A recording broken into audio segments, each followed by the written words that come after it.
बता देना जब रिसोर्स पर्सन कर लेंगे। काफ़ी सारे ने। अच्छा वो फ़ोन करने के बाद ज्वाइन करेंगे।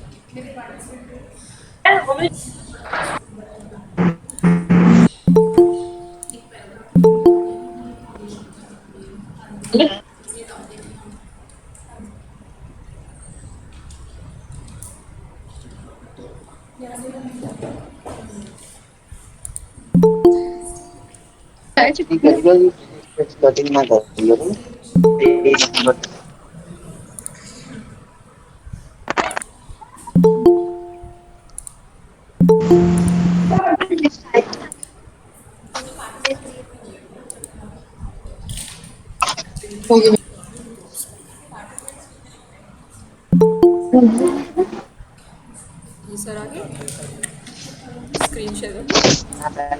एक्टिविटीज़ में नहीं है रिकॉर्ड। स्क्रीन शेयर कर दूँ।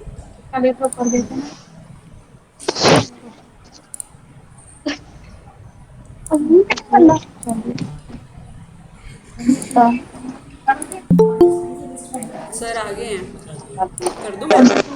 35 हाँ 35 तो 40 तो और भी आओगे वापस। हाँ और मैं 40 तो ऊपर नहीं देते ना। बता दो, इसलिए वैसे बता 40 दो तो कब ऊपर नहीं करवाना। देते मैं कही हमने 60 रुपये वापस ये बोले जी 40 तो ऊपर देते हैं।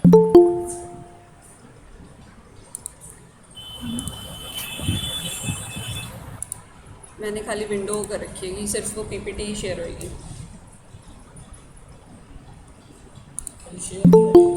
शेयर हो रही है ये, आपको दिख रहा होगा। मैं पीपीटी, ये देखो आई आ रही हो नहीं आई, फिर मैं पूरी स्क्रीन ही शेयर कर देती हूँ।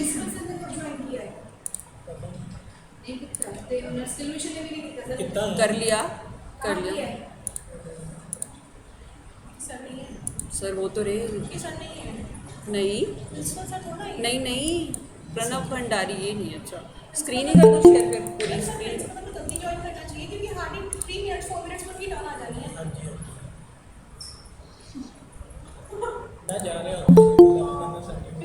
आप बता देना जब रिसोर्स पर्सन आएंगे, आप बता देना फिर। यही है ना, तो फिर करें इसको क्योंकि बैठे हैं वो वेट कर रहे होंगे। मैं जा रहा हूँ उधर, पहले तक स्क्रीन शेयर होगी। स्क्रीन तो शायद देखो आपको आ रही होगी। नहीं मैंने ओपन नहीं किया ना, ये वाली देखो आ गई। तो मैं वहाँ से माइक अनम्यूट करूँगी तभी उसके बाद स्क्रीन करूँगी ना। आप बता देना, मैं तभी माइक मैंने तो अनम्यूट। शो नहीं हो रही। आपको शो हो रही है ना पीपीटी वाली? हाँ हाँ हो रही है। मुझे बता देना फिर मैं अनम्यूट करती हूँ ना।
ठीक, माइक चला दूँ, कैमरा भी चला दूँ।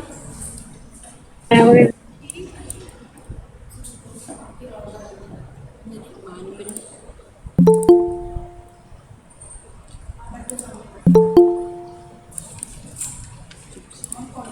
मैंने माइक ऑन कर दिया था। कर दूँ ऑन? मैं माइक ऑन कर दूँ फिर स्क्रीन चलाऊँगी। मैं यहीं बैठी हूँ।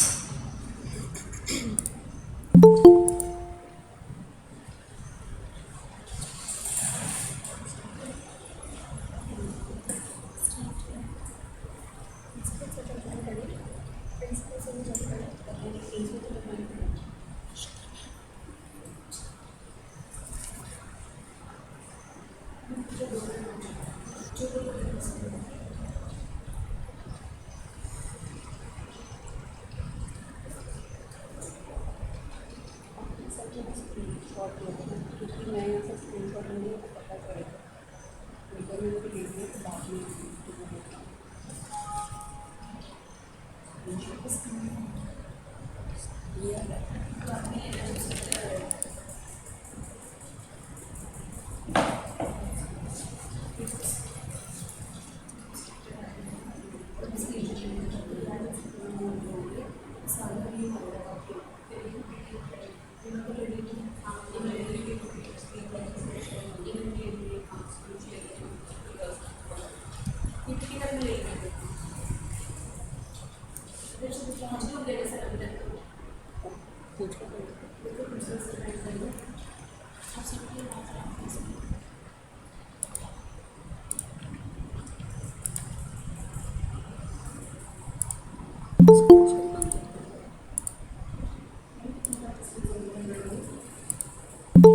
मैं स्क्रीन शेयरिंग बंद कर दूँगी। चलो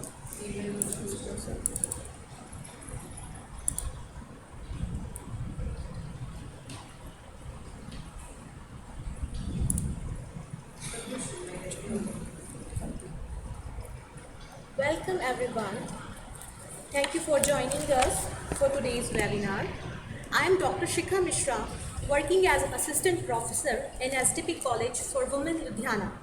Our Career Guidance and Placement Cell and IQAC STP College for Women Ludhiana organizing an extension lecture on the topic MSME funding and incentive schemes in collaboration with Skill Bharat Mission. Before we move forward, I would like to give some instructions to our students who joined us. If you have any query or any question in your mind during the presentation, please type your question in the chat box. I shall bring them up during the presentation and we will also have time for the questions at the end. Now, without wasting much more time, I would like to brief about the organization Skill Bharat Mission and resource persons.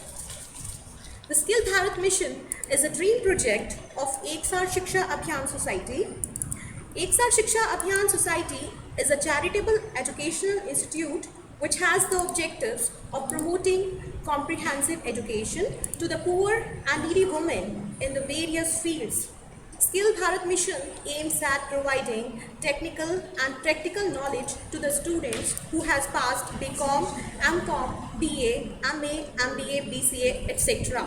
Skill Bharat Mission has a variety of various practical courses which not only increases the practical knowledge of the students but also helps in shaping their career in right direction and achieve their dreams. So, today we have with us CA Sanjeev Bhandari and Mr. Mahinder Singh from the Skill Bharat Mission as our resource person. I am on the behalf of the organizing team welcomes the guest speakers of today's webinar.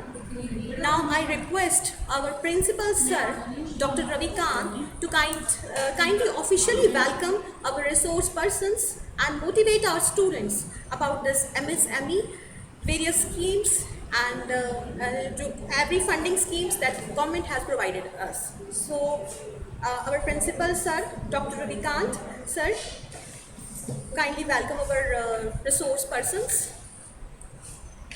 Over to Dr. Ravi Kant, sir.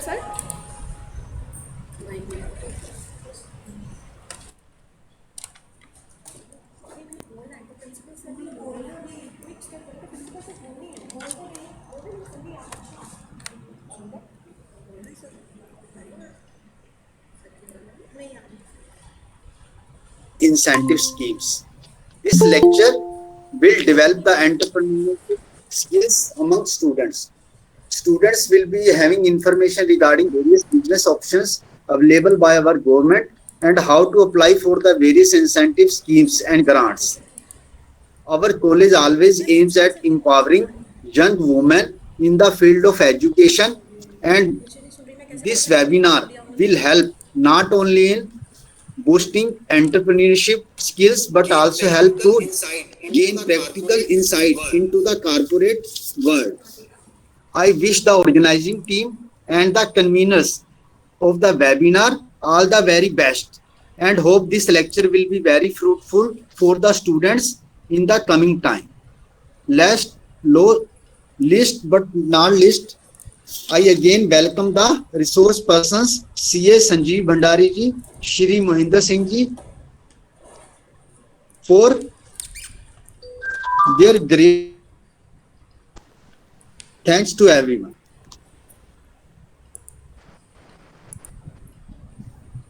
Thank you, sir. Thank you, sir, for your kind words. Now, I would like to brief about the today's topic of webinar, that is MSME funding and incentive schemes.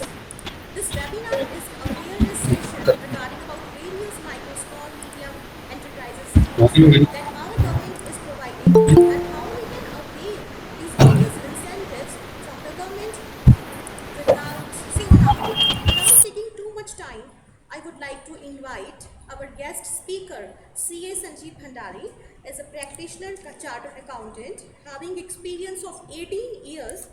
He is ex-secretary in District Taxation Bar Association, ex-joint secretary of DTBA, president of Eksar Shiksha Abhiyan Society, prominent speaker in various business associations, banks and colleges. He is author of various articles on GST and MSME. So, sir, kindly enlighten us with your golden words about MSME and various funding schemes that government has provided us.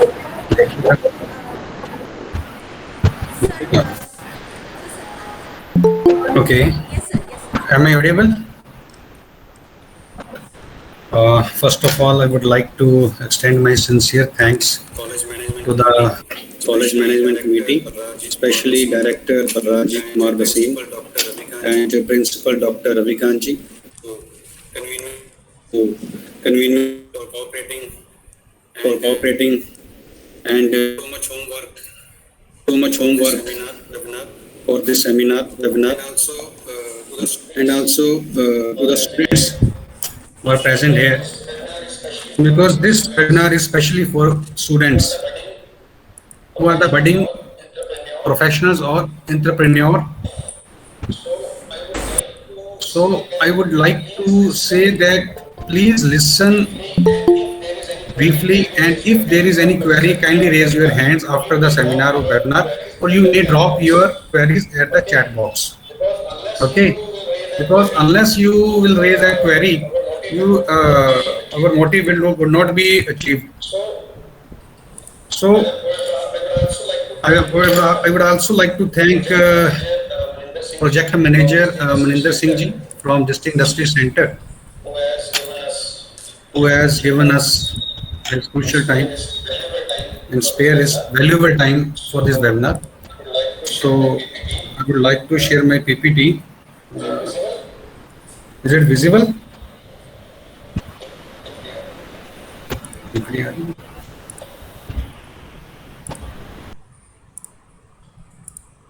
Visible है PPT तो नहीं दिख रही। PPT तो नहीं दिख रही।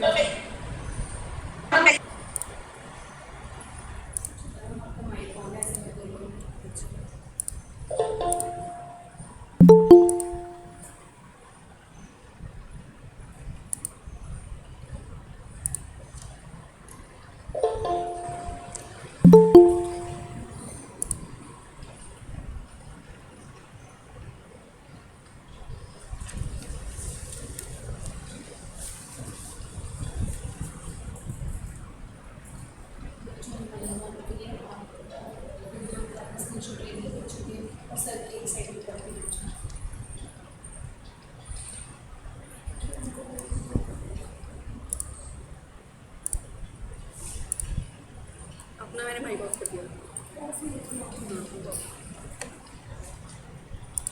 अब Am I audible? Yes, sir. Okay. Yes, sir. So let's go through this PPT. This is MSME funding and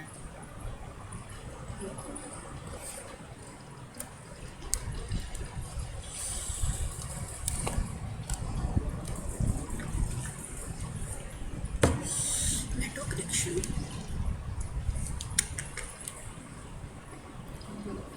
हुआ है ये जो हुआ है, ये जो पैंडेमिक हुआ था लास्ट ईयर से, तब से आप लोगों ने सुना होगा एमएसएमई के बारे में कि बिजनेस को रिवाइव करने के लिए, रिस्ट्रक्चर करने के लिए गवर्नमेंट ऑफ इंडिया ने बहुत से इंसेंटिव्स दिए हैं, जैसे कि लोन्स में वेवर दिए हैं, इंटरेस्ट वेवर्स दिए हैं, ठीक है।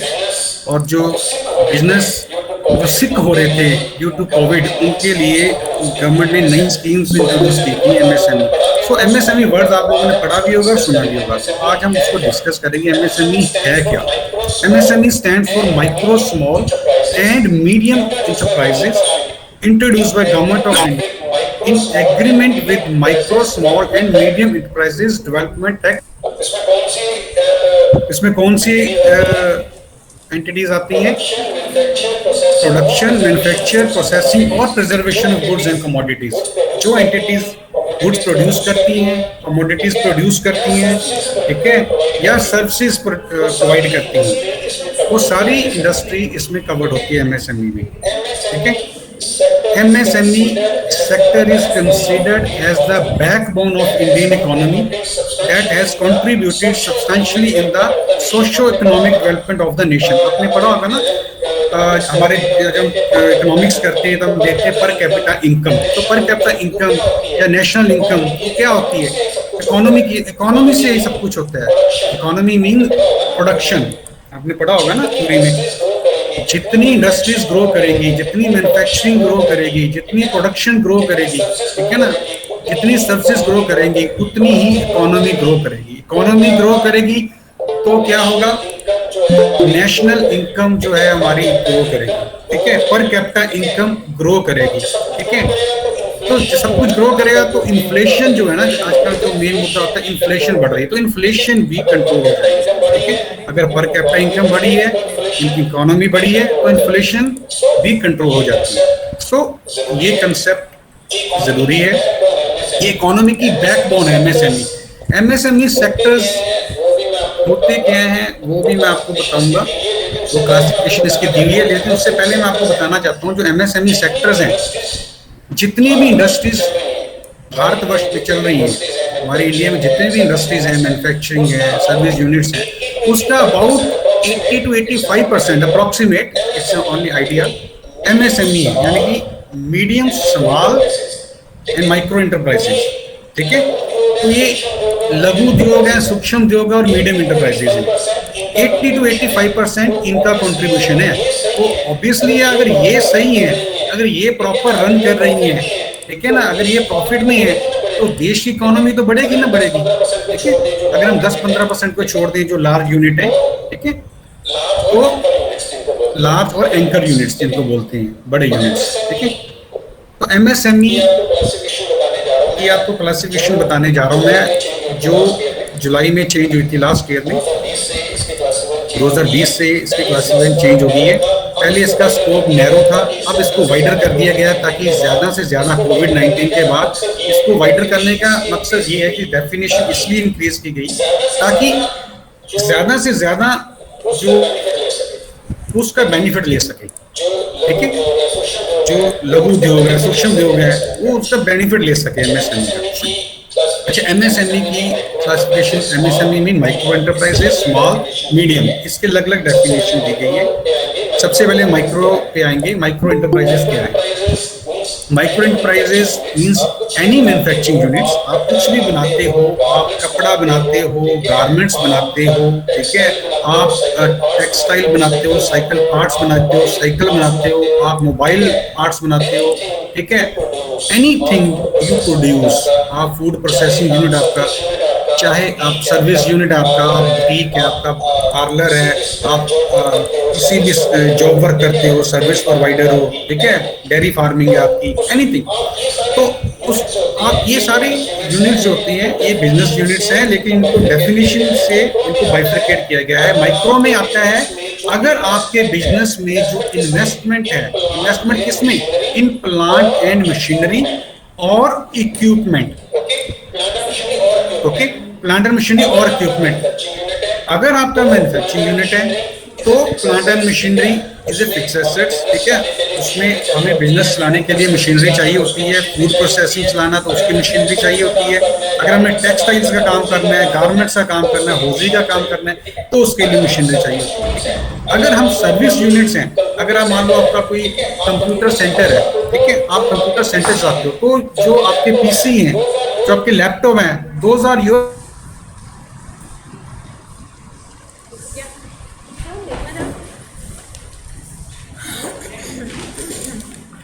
की प्रॉब्लम आई है, you lost your network connection. चलिए उधर तो आ रही है, इधर ही नहीं आ रही। कोई नहीं, उधर आनी चाहिए। अगर ये 1 करोड़ तक है आपकी बैलेंस शीट के मुताबिक, बैलेंस शीट बनाते हो ना, ठीक है, बिजनेस में, तो 1 करोड़ तक है और मींस ये कंबाइंड है, इसको और ये नहीं कि इधर और ये नहीं है, दोनों कंबाइंड है, कंपोजिट है कंडीशंस। दूसरी कंडीशन क्या है? टर्नओवर। Turnover means sales. अगर आपकी सेल्स अप टू 5 करोड़ है, एम आई ऑडिएबल? ओके, अगर 2 कंडीशंस हैं, एक तो आपकी जो इन्वेस्टमेंट है प्लांट एंड मशीनरी में, आपका मैन्युफैक्चरिंग यूनिट है, या आप सर्विस प्रोवाइडर हो, आपका कोई कंप्यूटर सेंटर है, ठीक है, आपका कोई बुटीक है, बुटीक में मशीनरी यूज होती है ना, सिलाई की मशीनरी यूज होती है, वो उसकी वैल्यू अगर 1 करोड़ तक है as per your balance sheet, latest balance sheet, और आपकी जो सेल है वो 5 करोड़ तक है, ठीक है। दोनों कंडीशंस अगर हैं, अगर एक में, तो आप माइक्रो एंटरप्राइजेज, ठीक है। लेकिन अगर आपकी इन्वेस्टमेंट 1 करोड़ और टर्नओवर 5 करोड़ से ऊपर होगी तो, ठीक है ना, फिर आप आ जाते हो दूसरी कैटेगरी में, स्मॉल एंटरप्राइजेस। इसमें क्या है कि आपकी 1 करोड़ से ऊपर होगी, 1 करोड़ 1 लाख मान लो, ठीक है, investment in plant and machinery, ठीक है, और आपकी सेल 5 करोड़ से ऊपर होगी, 5 करोड़ 1 रुपया भी होगी चाहे, ठीक है, तो और 50 करोड़ तक है, बिटवीन 5 करोड़ टू 50 करोड़ है आपकी सेल, और इन्वेस्टमेंट प्लांट एंड मशीनरी और इक्विपमेंट 1 करोड़ से 10 करोड़ के बीच में है, तो आप आ जाते हो स्मॉल एंटरप्राइजेस में, ठीक है, जिसको बोलते हैं लघु उद्योग, ठीक है, सूक्ष्म उद्योग। फिर आ जाता है मीडियम एंटरप्राइजेस। मीडियम एंटरप्राइजेस थोड़ा सा जो एंकर यूनिट है उनसे थोड़े से छोटे होते हैं, ठीक है, ये इनकी अपर कैटेगरी है, अपर लिमिट है। इसमें क्या है, 10 करोड़ से 50 करोड़ के बीच। अगर आपकी जो इन्वेस्टमेंट है प्लांट एंड मशीनरी 10 करोड़ से ज्यादा है लेकिन 50 करोड़ तक है, और आपकी जो सेल है वो 50 करोड़ से अधिक परंतु 250 करोड़ तक है, ठीक है, 250 करोड़ से अगर 1 रुपये भी ज्यादा है फिर नहीं, तो आप मीडियम एंटरप्राइजेस में। तो मोर एंड अबव मैं ये कहना चाहूंगा कि अगर ये, अच्छा एक बात आपको बताना चाहता हूँ, आप confusing between micro, small and medium enterprises, ये एक कंबाइंड ही है, MSME, ठीक है। आप किसी में भी फॉल करो, माइक्रो में, स्मॉल में या मीडियम में, किसी में भी फॉल करो, ठीक है, आप MSME यूनिट ही कहलाओगे, चाहे माइक्रो हो, चाहे स्मॉल हो, चाहे मीडियम हो। तो जो बेनिफिट्स हैं, जो फंडिंग ऑप्शंस हैं, या जो गवर्नमेंट की सब्सिडी स्कीम्स हैं, उसका बेनिफिट आपको मिलेगा चाहे आप किसी में भी फॉल करते हो, ठीक है। मोटा मोटा ये बताऊंगा कि आपको अगर आपकी टर्नओवर 250 करोड़ तक है और आपकी जो investment in plant and machinery है वो 50 करोड़ तक है, यानी इससे ज्यादा नहीं है, तो आप MSME में फॉल कर ही जाते हैं, ठीक है। आप अपर लिमिट लेकर चलो मीडियम एंटरप्राइजेस वाले, ठीक है। माइक्रो, स्मॉल और मीडियम एंटरप्राइजेस में कंफ्यूज ज्यादा नहीं होना, सिर्फ डेफिनेशंस दी गई हैं, लेकिन बेनिफिट्स सब में मिलते हैं MSME, ठीक है। तो ये अपर लिमिट आपने एक मोटी याद रखनी है कि 50 करोड़ तक। Hello, okay. अगर इससे ऊपर की टर्नओवर है तो आप एंकर यूनिट हो जाते हैं, एंकर या लार्ज यूनिट, ठीक है, उनके लिए सरकार की अलग से स्कीम्स आती हैं, ओके। अच्छा, अब यूनियन बजट आपको पता है 2021-22 का honourable finance minister Sitharaman ji ने प्रेजेंट किया था करने, तो उसमें MSME सेक्टर के लिए काफ़ी रिवाइवल प्लान्स इंट्रोड्यूस किए थे। उसमें से क्या क्या था, a proposed capital expenditure of 15,700 crore was announced for the MSME sector. Means जो लास्ट ईयर बजट था उससे इस साल में 21-22 में डबल टारगेट दे दिया, कि जो एमएसएमई सेक्टर के लिए डबल फिगर होगी। लास्ट ईयर अप्रोक्सीमेट 9,000 करोड़ के आसपास था, तो 21-22 में 15,700 करोड़ एलोकेट कर दिया कि एमएसएमई सेक्टर को इतने बेनिफिट देने हैं, इतना उनके लिए हमने एलोकेट कर दिया है एमएसएमई सेक्टर को बूस्ट करने के लिए। तो you people have lot of scope, you are the budding entrepreneur, आप एंटरप्रेन्योर की तरफ जाओ। आपने ये सुना होगा। दूसरा है, in addition to the increase allocation the budget has also focused on, ठीक है, किस पे फोकस किया बजट ने? Promoting domestic manufacturing. आपने देखा होगा कि कोविड-19 में किस कसूर किसी का भी हो, कहते चाइना का है, सो फॉर वो वुहान से आया था वायरस, लेकिन उसने हमें एक चीज तो सिखाई दी है ना, आत्मनिर्भर बनना। आत्मनिर्भर बनना मीन उसके बाद से आपने देखा होगा कि हमारी जो डोमेस्टिक इंडस्ट्री है, हमारी जो लोकल में जो इंडियन इंडस्ट्री है, आपने सुना होगा लोकल बनो, वोकल फॉर लोकल, ठीक है ना। तो हमारे ऑनरेबल प्राइम मिनिस्टर ने एक स्लोगन इंट्रोड्यूस किया था, आत्मनिर्भर भारत। आत्मनिर्भर भारत मीन हम लोग जॉब को प्रेफर करते हैं, ठीक है। वाई हम लोग एंटरप्रेन्योर क्यों नहीं बनते? हम लोग अपने अंडर जो एम्प्लॉयज क्यों नहीं रिक्रूट करते? हमारी सोच जो है वो हाई लेवल की होनी चाहिए। चाइना क्यों ग्रो कर रहा है? चाइना की इकोनॉमी क्यों बूस्ट कर रही है? अमेरिका ने क्यों बूस्ट किया वो इतना सारा, है ना। ये कंट्री जो है वो क्यों डोमिनेट कर रहे हैं? वो इसलिए डोमिनेट कर रहे हैं क्योंकि इनकी इकोनॉमी अच्छी है, इनकी फाइनेंशियल पोजीशन अच्छी है, इनकी पर कैपिटा इनकम अच्छी है। चाइना की जो पॉपुलेशन आपको पता है इंडिया से ज्यादा है। इन स्पाइट ऑफ दैट उन्होंने उनकी पर कैपिटा इनकम हमारी इंडिया से बहुत बेटर है, ठीक है। उनकी जो रेटिंग है वो भी हम जैसे मूडी एजेंसीज है, उनकी रेटिंग भी अच्छी। क्यों? क्योंकि वहां पर हर घर में उद्योग है, सारे उद्योगपति, जॉब, हर किसी का माइंड उद्योग लगाने में, मैंने बिजनेस लगाना है, चाहे वो वुमेन है, चाहे वो मैन है, कोई भी है, वो आत्मनिर्भर है एक तरह से। छोटे छोटे लोगों ने घर घर में उद्योग लगाए हुए हैं, ठीक है। अगर आप कभी चाइना विजिट करो तो आपको पता चलेगा वहाँ वुमेन्स रिप्रेजेंट करती हैं। जब इंडिया से जब लोग जाते हैं ना, वहाँ बिजनेसमैन जो है वहाँ पर कोई अपना एग्जीबिशन जो होती है, ठीक है, वो अटेंड करने जाते हैं। या जैसे आपने देखा होगा कि बहुत सी मशीनरी चाइना से आती है, बहुत से रॉ मटेरियल के लिए, चाहे टेक्सटाइल्स का हो, चाहे वो मेडिसिन का हो, उसके रॉ मटेरियल्स के लिए हम लोग क्या, बहुत से कंट्रीज है जो चाइना पे डिपेंड करती है। चाइना ने अपनी जो आत्मनिर्भर चाइना है वो उसको इतना डेवलप कर दिया है ना कि हर किसी की सोच बिजनेस एंटरप्रेन्योर जैसी बन गई है, ठीक है। तभी तो आगे जा रहे हैं। वो सोच हमें बनानी है आत्मनिर्भर भारत की, ठीक है। तो आपको बिजनेस की तरफ जाना होगा, चाहे छोटे से स्टार्ट करो। ये लेक्चर इसलिए इंपॉर्टेंट है क्योंकि आप कहते हो बिजनेस करूं, कैसे करूं? तो ये एमएसएमई स्कीम्स हैं। आप एमएसएमई में रजिस्ट्रेशन कराओगे,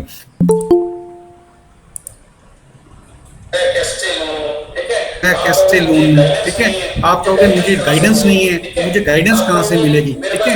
आप कहोगे मेरे पास पैसा नहीं है, मैं पैसा कहाँ से दूंगा, ठीक है, मार्केट से। तो उन सभी का आपको इसी वेबिनार में रिप्लाई मिलेगा, ठीक है। और बजट में क्या किया था गवर्नमेंट ने? Higher duty on imports of mobile parts, auto parts to enhance local value addition. आप बजट में ध्यान से सुना करो। आप लोग जो बीबीए कर रहे होते हैं, जो फाइनल होते हैं, तो बजट ध्यान से सुनना चाहिए क्योंकि आपके बजट जो है वो हमारी दिशा निर्धारित करता है हमारे फ्यूचर की। इसमें देखो, अब गवर्नमेंट ने क्या किया, इंपोर्ट को रोकने के लिए, to curb the import, our government have increased import duty on auto parts। बड़ा टैक्स रेट बढ़ा दिया।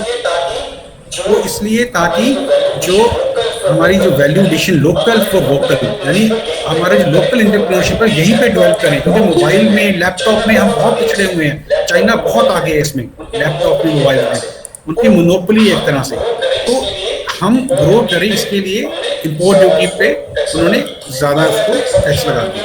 आगे आता है exemption of duty on steel scrap. इसी तरह स्टील का भी जो है हम काफी हद तक चाइना पे, फॉरेन कंट्रीज पे डिपेंड करती हैं अब्रॉड, तो वो भी डोमेस्टिक प्रोड्यूस करे, इसके लिए भी उन्होंने क्या किया, जो ड्यूटी है एग्जम्प्ट कर चुकी है स्टील स्क्रैप पे, ताकि स्टील स्क्रैप को यूज करके हम उसको दोबारा से अपना प्रोड्यूस कर सके, उसको नेचर जो मटेरियल है उसको मेन मटेरियल में कन्वर्ट कर सके, ठीक है, प्राइम मटेरियल में। तो आपने जैसे सुना होगा अभी कार्स, अभी नई पॉलिसी आ रही है जो हमारे ऑनरेबल गडकरी जी हैं, अपना ट्रांसपोर्ट मिनिस्टर हैं, तो उन्होंने क्या किया कि एक नई पॉलिसी इंट्रोड्यूस की है, स्क्रैप पॉलिसी। जो पुरानी कार्स हैं 15 साल से पुरानी हो चुकी हैं उनको स्क्रैप किया जाएगा, ठीक है, ताकि वो उसको दोबारा रीयूज किया जाएगा, ठीक है। रीयूज करके हमें बेनिफिट क्या मिलेगा, हमें उसमें से इंसेंटिव्स मिलेंगे। जो हम नई कार लेंगे उसमें हमें उसका इंसेंटिव मिलेगा, बेनिफिट मिलेगा, ठीक है। ऐसे ही to promote duty free items as an incentives to exporters in area of garments, leather and handicraft. अभी गारमेंट्स हमारा लुधियाना तो वैसे ही गारमेंट्स जो मोनोपोली है इसमें, गारमेंट्स होलसेल में, लेदर है, हैंडीक्राफ्ट्स है, तो इसको प्रमोट करने के लिए गवर्नमेंट ने ड्यूटी फ्री आइटम्स भी प्रमोट किए हैं बजट में। तो बहुत अच्छा इनिशिएटिव लिया था। तो आप लोगों को इसलिए कहता हूँ बजट भी ध्यान से सुनना चाहिए, ठीक है। अब हम आते हैं एमएसएमई। अब आप कहोगे सर एमएसएमई में बिजनेस स्टार्ट करना हमने, ठीक है, तो एमएसएमई हम कैसे पता चलेगा एमएसएमई यूनिट है, हमारी सेल है, लेकिन हमें रिकॉग्निशन कैसे मिलेगी, गवर्नमेंट कैसे कहेगी आप एमएसएमई यूनिट हो। ये एज पर डेफिनेशन तो क्लासिफिकेशन ठीक है, आपकी टर्नओवर है, सब कुछ है, ठीक है, माइक्रो में आते हो, लेकिन रिकॉग्निशन कैसे मिलेगी? तो रिकॉग्निशन मिलती है एमएसएमई उद्यम रजिस्ट्रेशन से। ये एक सर्टिफिकेट है, ठीक है, एमएसएमई उद्यम रजिस्ट्रेशन। इसमें आपको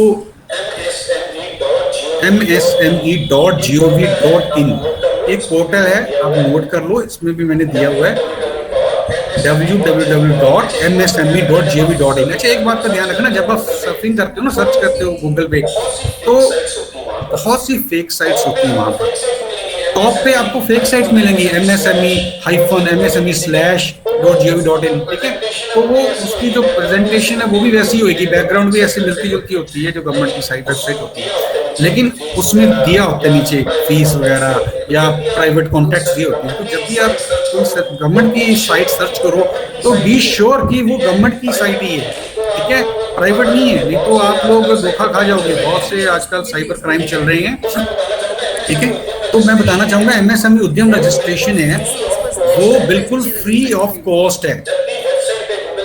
जबकि वेबसाइट पे गूगल पे आप सर्च करोगे, बहुत सी वेबसाइट हैं जो चार्जेस ले रही हैं, ठीक है। आप बहुत से लोगों ने, बिजनेसमैन, जब ये इंट्रोड्यूस हुआ था लास्ट अमेंडमेंट आई थी, तो बहुत से लोगों ने ऐसे रजिस्ट्रेशन करवाई कि सर हमने तो 1500 दे दिया, 2000 दे दिया, 1000 दे दिया, कैसे दे दिया, वहाँ तो नहीं है। तो वो उन्होंने जो दूसरी वेबसाइट्स हैं, प्राइवेट वेबसाइट्स हैं, एक in the sense private websites लोगों ने बनाई हुई अपनी एमएसएमई हाइफन करके स्लैश करके ऐसे ऐसे, तो उस पर रजिस्ट्रेशन कर देते हैं, अपना डिटेल भेज देते हैं, तो वो फीस चार्ज कर देते हैं, ठीक है ना। तो आपने msme.gov.in पे जाना है, ठीक है, उस पर क्लिक करना है। श्योर होने के बाद आपने वहाँ पर उद्यम रजिस्ट्रेशन में जाना है, आपने रजिस्ट्रेशन करवानी है अपनी, ठीक है। उसके लिए बताना चाहूँगा रजिस्ट्रेशन कैसे होगी, क्योंकि आप रजिस्ट्रेशन कराओगे तभी आपका जो रिकॉग्निशन मिलेगी, तभी आपको जो बेनिफिट्स हैं लोन्स के, जो लोन्स में आपको कंसेशन मिलने हैं, कम रेट में लोन मिलेगा या आपको गवर्नमेंट के इंसेंटिव्स मिलेंगे, तभी मिल पाएंगे, ठीक है। तो इसके लिए क्या रिक्वायरमेंट है मैं बता दूँ, आपको किसी भी डॉक्यूमेंट अपलोड करने की जरूरत नहीं। पहला तो ये समझ, सिंपल फॉर्म है, फिल करना है, बस आपको डिटेल्स देनी है अपने बिजनेस की, ठीक है। इसमें क्या है, only Aadhaar number of proprietor, partner अथवा सिग्नेटरी ऑफ कंपनी या ट्रस्ट करता है वो एचयूएफ रिक्वायर्ड। अगर आप प्रोप्राइटर हो, मीन्स आप अकेले बिजनेस कर रहे हो, ठीक है, तो आपने अपना आधार नंबर, आधार आपका कार्ड होना बहुत जरूरी है। स्टूडेंट्स, मैं ये आपको एडवाइस दूंगा कि आप लोग जिनका आधार बाई चांस नहीं भी बना या अपडेट नहीं हुआ, कई बार अपडेट नहीं होता, मोबाइल नंबर अपडेट नहीं होता आधार में, तो सबसे पहले आप लोगों ने जाकर घर पे क्या करना है, अपने आधार चेक करने हैं, उस पर जो आपका मोबाइल नंबर दिया हुआ है, जो एड्रेस दिया हुआ है, क्या वो अपडेटेड है, ठीक है। क्योंकि कई बार हम मोबाइल चेंज कर लेते हैं, तो बी श्योर कि जो आधार पे नंबर दिया है वो अपने आपका अपडेट हो, वो आपका यूज में होना चाहिए। तभी आपको, क्योंकि ओटीपी जो जाना है आधार का वो आपको उसी नंबर पे जाना है, नहीं तो आपको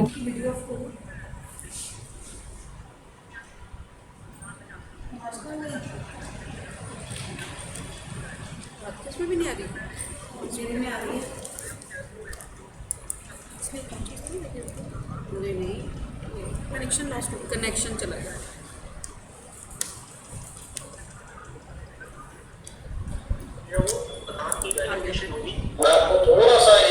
मैं आपको थोड़ा सा एक वेबसाइट पे ले जाऊंगा, थोड़ा सा इसमें डेमो दूंगा, इसमें आपको देख लीजिए। ये देखिए आपको वेबसाइट नजर आ रही है msme.gov.in की?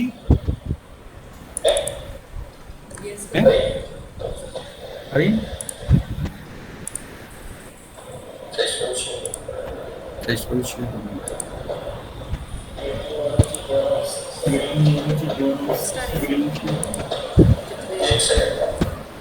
एक सेकंड।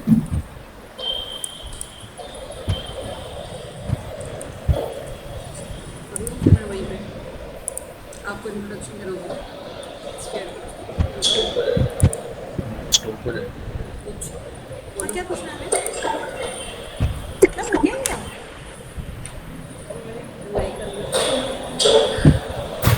चलो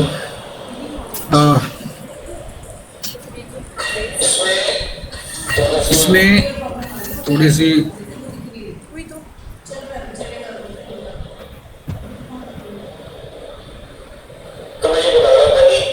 तो मैं ये बता रहा था कि आपको आधार नंबर अपना चाहिए, उसको वेरीफाई करना है। अगर आप पार्टनर हो तो किसी भी पार्टनर का आधार नंबर लग जाएगा। अगर कंपनी है तो कंपनी के किसी भी अथोराइज सिग्नेटरी यानी डायरेक्टर का नंबर लग जाएगा आधार पर। ऐसा ही करता के एचयूएफ का, ठीक है। तो वेरीफाई होने के बाद आपको अपनी इंफॉर्मेशन देनी है, आपको बिजनेस का नाम बताना है, बिजनेस का क्या नाम है, ठीक है। और उसके बाद बिजनेस का एड्रेस क्या है, कहाँ बिजनेस आप शुरू करना चाहते हो। आप घर पे भी बिजनेस शुरू कर सकते हो, आप अपने घर से भी शुरू कर सकते हो। अगर मान लो आप लोग अपना कंप्यूटर सेंटर खोलना चाहते हो, ठीक है, तो आप घर पे शुरू कर दो, प्रोवाइडेड कि आप जो एड्रेस प्रूफ होना चाहिए उसका, ठीक है, वो एड्रेस आपने वहाँ पर देना है, ठीक है। आपने ब्यूटी पार्लर शुरू करना, आपने बुटीक शुरू करना, आपने कोई गारमेंट्स का बिजनेस शुरू करना है, ठीक है, कोई भी सर्विस यूनिट शुरू करना आपने, तो आप कुछ भी कर सकते हैं। बी फार्मिंग, डेयरी फार्मिंग, ठीक है, मोबाइल्स का काम करना आपने, ओके। ये कंडीशंस हैं। इसमें से ये तो अपडेट हो चुकी हैं, पुरानी हैं। अगर आपके पास पहले कोई रजिस्ट्रेशन है, मतलब जैसे कि एमएसएमई उद्यम रजिस्ट्रेशन से पहले ईएम पार्ट 2 और यूएएम में रजिस्ट्रेशन होती थी, ठीक है। अगर आपकी पुरानी रजिस्ट्रेशन हुई है, मान लो आपके फादर है बिजनेसमैन है, तो फिर भी आपको उद्यम में रजिस्ट्रेशन दोबारा करानी पड़ेगी, ठीक है। तो आजकल उद्यम रजिस्ट्रेशन ही होगी, इससे पहले और भी स्कीम्स थी, ठीक है। तो आपको पता चल गया ना, msme.gov.in पे जाना आपने और आधार उद्यम पे क्लिक करना है, ठीक है। उस पर आपकी रजिस्ट्रेशन हो जाएगी। रजिस्ट्रेशन होने के कुछ दिनों बाद आपको सर्टिफिकेट मिल जाएगा आपको ऑनलाइन में, ठीक है। ऑनलाइन सर्टिफिकेट वो आपने संभाल के रखना, सब जगह वही क्रिएट होगा, वही कोड करना आपने। जो एमएसएमई जो 12 डिजिट का वो आपका यूनिक नंबर होता है, ठीक है। तो वो आपकी एमएसएमई का एक तरह से नंबर हो गया, जैसे पैन नंबर होता है, टैन नंबर होता है ना, ऐसे ही आधार नंबर होता है, ऐसे ही एमएसएमई का जो 12 डिजिट नंबर है उसको बोलते हैं उद्यम रजिस्ट्रेशन नंबर। तो रजिस्ट्रेशन करवाने के बाद आप एमएसएमई यूनिट बन जाओगे, ठीक है, उसकी कैटेगरी में आ जाओगे, subject to fulfil of conditions. ये आपकी 50 करोड़ तक सेल अपना इन्वेस्टमेंट्स है और 250 करोड़ तक सेल है। तो उसके बाद इसमें आपको डिटेल्स देनी होती हैं प्लांट एंड मशीनरी की, इक्विपमेंट्स की, ठीक है। Enterprises having different units with GST again same PAN shall be collected created one enterprises. मान लो आप ये 2 से ज़्यादा यूनिट हैं, ठीक है, एक पैन है आपका, पैन तो एक ही होगा ना। अगर आपका नाम सुचित्रा कुमारी है या रवि जी है, तो आपका पैन नंबर तो एक ही हो गया एज ए इंडिविजुअल, ठीक है। आपके बिजनेस 2 हो सकते हैं, ठीक है, आपके बिजनेस 2 हो सकते हैं, क्योंकि आप एक गारमेंट्स का कर रहे हो, एक आप कर रहे हो साइकिल पार्ट्स का, ठीक है ना, तो उसका जीएसटी नंबर भी अलग अलग होगा, है ना, क्योंकि वर्टिकल्स डिफरेंट हो गया। अगर डिफरेंट वर्टिकल्स हैं तो जीएसटी नंबर 2 मिल सकते हैं, अदरवाइज एक ही जीएसटी नंबर मिलता है, ठीक है। लेकिन आपको अगर आधार पर्पस के लिए रजिस्ट्रेशन करवानी है तो आपका एक ही माना जाएगा, उसको एक इंटरप्राइज माना जाएगा, ठीक है। आपके 2 यूनिट है कोई बात नहीं, लेकिन आपको एक ही माना जाएगा। तो जो टर्नओवर देखनी है ना आपने 250 करोड़ की टर्नओवर, तो दोनों की मिलाकर देखनी है। मान लो गारमेंट्स का काम कर रहे हो, आपकी 150 करोड़ की सेल है, और आप साइकिल पार्ट से कर रहे हो, उसकी 90 करोड़ की सेल है, तो आपकी 240 करोड़ होगी। तो 250 से कम है तो आप दोनों का मिलाकर आपने टोटल चेक करना है। अगर आपकी 150 करोड़ से है टेक्सटाइल से और 110 करोड़ है आपकी साइकिल पार्ट से, तो आपकी 260 करोड़ होगी, ठीक है। तो टोटल मिलाकर होगी आपकी 260 करोड़। जो 250 करोड़ से अधिक है तो आप एमएसएमई में फॉल नहीं करोगे, तो ये ध्यान रखना है। कंबाइंड टोटल सेल लेनी हमारे जितने भी बिजनेस हमारे चल रहे हैं ना, लेकिन आपने देखा है रिलायंस के कितने बिजनेस है, रिलायंस इंडस्ट्री है, रिलायंस पेट्रोलियम है, रिलायंस टेक्सटाइल्स है, रिलायंस जियो है। तो टोटल जो ये कंपनी के लेवल पे है, कंपनी लेवल पे टोटल टर्नओवर देखी जाएगी, ऐसे इंडिविजुअल लेवल पे, प्रोप्राइटर लेवल पे, पार्टनरशिप लेवल पे टोटल टर्नओवर देखी जाएगी, ठीक है। तो जो अपनी इन्वेस्टमेंट चेक करनी है प्लांट एंड मशीनरी और इक्विपमेंट की, अपने देखना है कि मेरी इतनी प्लांट एंड मशीनरी में इन्वेस्टमेंट है, कि कहाँ से देखना है, as per ITR of previous year under income tax act. जो आप आईटीआर फाइल करते हो ना, तो आईटीआर में आपको अगर आप बैलेंस शीट बनाते हो तो बैलेंस शीट में आप उसकी डेफिनेशन देते हो, फिक्स एसेट्स की डिटेल्स देते हो, ठीक है ना। तो आईटीआर में आप देते हो, तो उसके हिसाब से आपने देख लेना जो लास्ट ईयर, ठीक है। Plant and machinery include all tangible assets, only tangible assets यानी other than land building and furniture and fixture. Intangible नहीं यानी इंटेंजिबल आपको पता है ना, जैसे गुडविल वगैरह होती है, ठीक है ना, पेटेंट, ठीक है ना, कॉपीराइट्स, तो ये नहीं लेने। और उसके अलावा फर्नीचर, लैंड एंड बिल्डिंग ये टेंजिबल है, लेकिन ये भी नहीं लेनी, सिर्फ प्लांट एंड मशीनरी जो बिजनेस यूज के लिए है, ओके। उसके बाद आपका exclusion from turnover. Exclusion from turnover means turnover आपकी है, मान लो आपकी टर्नओवर है 260 करोड़ है, ठीक है। आपको अगर एमएसएमई में हूँ, मैं बता देना आप क्या लिख रहे हैं ना, अगर वो वाला भी बोल दूंगी। नहीं जान ही रही, मैं इधर ही, मैं आपके पास आके देख लो एक बार। मेरे को बोलने से पहले एक बार रीड करके देख लूँगी ना। अच्छा नहीं, एक बार रीड करके देख लेती हूँ।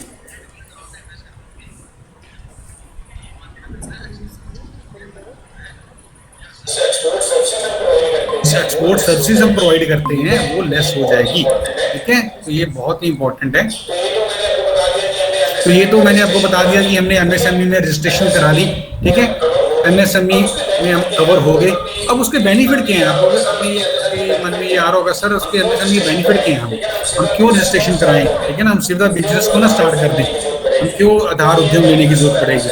तो ये है बेनिफिट्स ऑफ एमएसएमई के सबसे ज्यादा क्या बेनिफिट्स हैं, cheaper bank loans as interest rates are lower by 1% to 1.5%, ये एस्टिमेट है। मान लो आप एमएसएमई नहीं हो, आप जैसे विदाउट एमएसएमई रजिस्ट्रेशन अपना यूनिट चला रहे हो, तो आप लोन लेने जाते हो तो आपको बैंक बिजनेस लोन देता है मान लो 8% पर एनम, ठीक है। आज के रेट में बहुत कम चल रहे हैं, तो 8% पे आपको वो लोन दे रहे हैं। लेकिन अगर आप एमएसएमई में रजिस्ट्रेशन करवा लेते हो तो वही बैंक आपको 1 से 1.5% कम ब्याज पे लोन देगा। तो आपका बेनिफिट हो गया। सपोज आपने 10 लाख का लोन लिया, 10 लाख के लोन पे 8%, 10 लाख के लोन पे 8% मान लो आपने पे करना है। मैं फ्लैट ले रहा हूँ, उन्होंने एवरेज नहीं ले रहा। मान लो आपने 80,000 रुपये साल का ब्याज लग गया, ठीक है, 10 लाख पे। अगर आप एमएसएमई हो तो आपको 1.5% का अगर बेनिफिट हो जाता है तो आपको 6.5% यानी कि 65,000 ही देना पड़ेगा। That means you save 15,000 interest only by becoming an MSME unit, ठीक है। एमएसएमई यूनिट कैसे बनोगे, आपको उद्यम रजिस्ट्रेशन करनी पड़ेगी, ठीक है, और अपनी क्लासिफिकेशन चेक करनी पड़ेगी। सिर्फ 2 चीजें आपको याद रखनी है। एक, आपको अपनी क्लासिफिकेशन चेक करनी है कि मेरी सेल्स और इन्वेस्टमेंट है जो प्लांट मशीनरी वो एमएसएमई के अकॉर्डिंग है, 250 करोड़ से कम है या 50 करोड़ से कम है इन्वेस्टमेंट। दूसरा, आपको उद्यम रजिस्ट्रेशन लेना है, ठीक है। उसके बाद आपको ये बेनिफिट मिल जाएगा इंटरेस्ट का, बैंक से अगर आप लोन लेने जाओगे किसी बैंक से, ठीक है। There are various tax rebate and government incentives offered to MSME. उसके अलावा अगर आप MSME यूनिट हो, ठीक है, तो आपको बहुत सी गवर्नमेंट की स्कीम्स हैं, उसमें आपको इंसेंटिव्स मिलते हैं, सब्सिडीज मिलती हैं, बहुत सी स्कीम्स हैं। कुछ स्कीम्स का हम आगे डिस्कस करेंगे, कुछ हमारे मैनेजर सर भी बताएंगे, ठीक है। Many government tenders are only open to MSME industries. आपने देखा होगा कोविड-19 में बहुत सी पीपी किट की डिमांड थी, ठीक है, जो 2020 में गवर्नमेंट ने बहुत से टेंडर इशू किए इंडस्ट्री को। लुधियाना इंडस्ट्री में से बहुत से टेंडर इशू हुए। लुधियाना इंडस्ट्री में पीपीटी किट बहुत इंडस्ट्री ने बनाई, लेकिन जिन इंडस्ट्री के पास एमएसएमई रजिस्ट्रेशन थी वही एलिजिबल थे, ठीक है। तो जो गवर्नमेंट टेंडर्स है वो भी कोई स्पेशल टेंडर्स आते हैं एमएसएमई के लिए, तो आपको वो बेनिफिट मिलेगा। आप गवर्नमेंट टेंडर्स में आपकी पेमेंट सिक्योर हो जाएगी, ठीक है ना। तो आप लोग कभी पार्टिसिपेट कर सकते हो अगर आप एमएसएमई में फॉल करते हो या आधार उद्यम है आपके पास। फिर आया इजी एक्सेस टू डेब्ट क्रेडिट, आपको लोन इजीली मिल जाता है, ठीक है। Sorry, MSME are given preference for government license and certification। अगर आप MSME यूनिट हो, MSME में हो आपका बिजनेस, तो आपको गवर्नमेंट का लाइसेंस जो है, कई स्कीम्स के लिए लाइसेंस चाहिए होते हैं, सर्टिफिकेट चाहिए होते हैं, वो भी इजीली मिल जाती हैं। सो MSME होना जरूरी है, ये याद रखो। अगर आपके फादर या आपके आप कल को मान लो आप अपना बिजनेस नहीं करते, आपके इन लॉज में आपके हस्बैंड आपका उनका साथ दे सकते हो, उनको गाइड कर सकते हो, ठीक है। तो आप भी MSME में रजिस्ट्रेशन मस्ट करवाओ, बहुत जरूरी है MSME में रजिस्ट्रेशन कराना। बहुत सी दुकानें हैं, शॉप्स हैं, मोबाइल शॉप्स हैं, ठीक है, ऐसे चल रही हैं, गारमेंट्स शॉप्स हैं बिना MSME के चल रही हैं, छोटे मोटे लोग फैक्ट्री हैं, 4 मशीनें हैं, जॉब वर्क भी करते हैं। तो उनको गाइडेंस देना आप लोगों का भी एक कर्तव्य है। आपके आस पड़ोस में भी लोग हैं, उनको भी गाइड करो, ठीक है, कि ऐसे ऐसे आप MSME रजिस्ट्रेशन करो तो आपको गवर्नमेंट की बहुत सी स्कीम्स का बेनिफिट मिलेगा और आपको बैंक से सस्ते लोन भी मिलेंगे, ठीक है। और क्या बेनिफिट है वो भी आगे डिस्कस करेंगे। तो जैसे MSME बहुत सी स्कीम्स हैं, उसमें से एक है PMEGP। तो मैं PMEGP में ज़्यादा विस्तार से तो नहीं बताऊंगा, क्योंकि सदा मनिंदर सिंह जी जो प्रोजेक्ट मैनेजर हैं डिस्ट्रिक्ट इंडस्ट्री सेंटर के, वो इसको सारा सुपरवाइज करते हैं। मान लो आपने कोई लोन लेना है, एक बात मैं आपको बताना चाहूँगा, आपने कोई लोन लेना है सरकार की स्कीम्स के तहत, आपके पास, ठीक है, 1 लाख का, 2 लाख का, 5 लाख का, 10 लाख का, उसमें सब्सिडी मिल जाती है। वो सब्सिडी सर बताएंगे कैसे मिलती है। तो वो जो आपने फाइल लगानी है PMEGP की साइट पर जाकर लगानी है, तो वो आप जैसे लुधियाना डिस्ट्रिक्ट में हो तो हर डिस्ट्रिक्ट का डिस्ट्रिक्ट इंडस्ट्री सेंटर होता है, DIC जिसको बोलते हैं, ठीक है। तो वो फाइल आपकी ऑटोमेटिकली DIC में पहुंच जाएगी, यानी डिस्ट्रिक्ट इंडस्ट्री सेंटर में। वहाँ जो प्रोजेक्ट मैनेजर होंगे, जैसे वो GM भी होते हैं सर, फाइनल अप्रूव उनकी होती है, वो आपके प्रोजेक्ट चेक करेंगे कि आपका प्रोजेक्ट वाइबल है। मान लो आपने कोई प्रोजेक्ट लेना, सिलाई कढ़ाई का काम शुरू करना आपने, ठीक है, आपने मान लो ट्रेनिंग देनी है इस बच्चों को, आपको मशीनें चाहिए, आपको कंप्यूटर चाहिए ट्रेनिंग देने के लिए, ठीक है, आपने बुटीक शुरू करना अपना, उसके लिए आपको इक्विपमेंट चाहिए, मशीनरी चाहिए, तो आपने प्रोजेक्ट बनाना, मुझे 2-3 लाख का लोन चाहिए ताकि आपको हेल्प हो सके, ठीक है। तो आपको प्रोजेक्ट बनाना पड़ेगा, ठीक है। वो उसको Prime Minister's Employment Generation Programme है। ये एम्प्लॉयमेंट जनरेशन में आप इंटरप्रेन्योर बनोगे और एम्प्लॉयमेंट को जनरेट करोगे अपने अंदर, आप अपने अपने अंदर लोगों को रोजगार दोगे, ठीक है। आप बिजनेसमैन बनोगे तो 5, 6, 10 लोगों को रोजगार मिलेगा कि नहीं मिलेगा। तो ऐसे आपकी फाइल जाएगी DIC सेंटर में, वहां से अप्रूव होकर फिर आपको बैंक से लोन मिलेगा।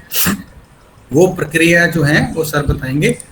तो PMEGP क्या है? Prime Minister's Employment Generation Programme. ये याद रख लो वर्ड PMEGP, इसको भूलना नहीं है।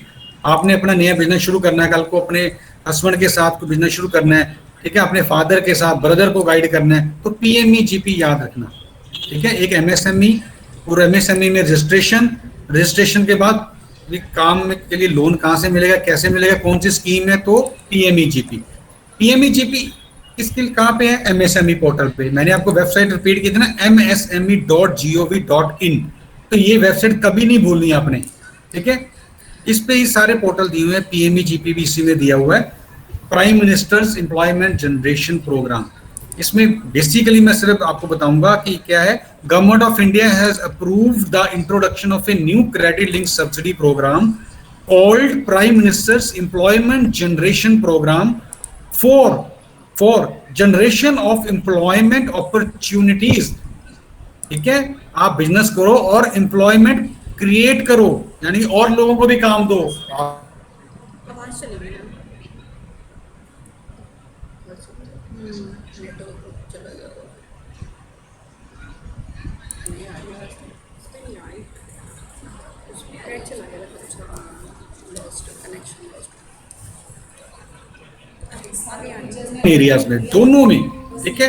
रूरल एरिया में भी जो लेडीज हैं, सेल्फ हेल्प ग्रुप्स हैं, वो अपना काम कर सकती हैं मिलकर। 5 अब मान लो वुमन हो तो आप 5-7 वुमन मिलकर भी काम इकट्ठे कर सकते हो। प्रोजेक्ट एक आपको एक को किसी चीज का एक्सपीरियंस है, एक को किसी चीज का एक्सपीरियंस है, ठीक है, तो आप मिलकर भी प्रोजेक्ट चला सकते हो। वो भी एलिजिबल है पीएमईजीपी में, उसको बोलते हैं सेल्फ हेल्प ग्रुप्स, SHG, आपने पढ़ा भी होगा वैसे, +1 में भी पढ़ाते हैं, ठीक है।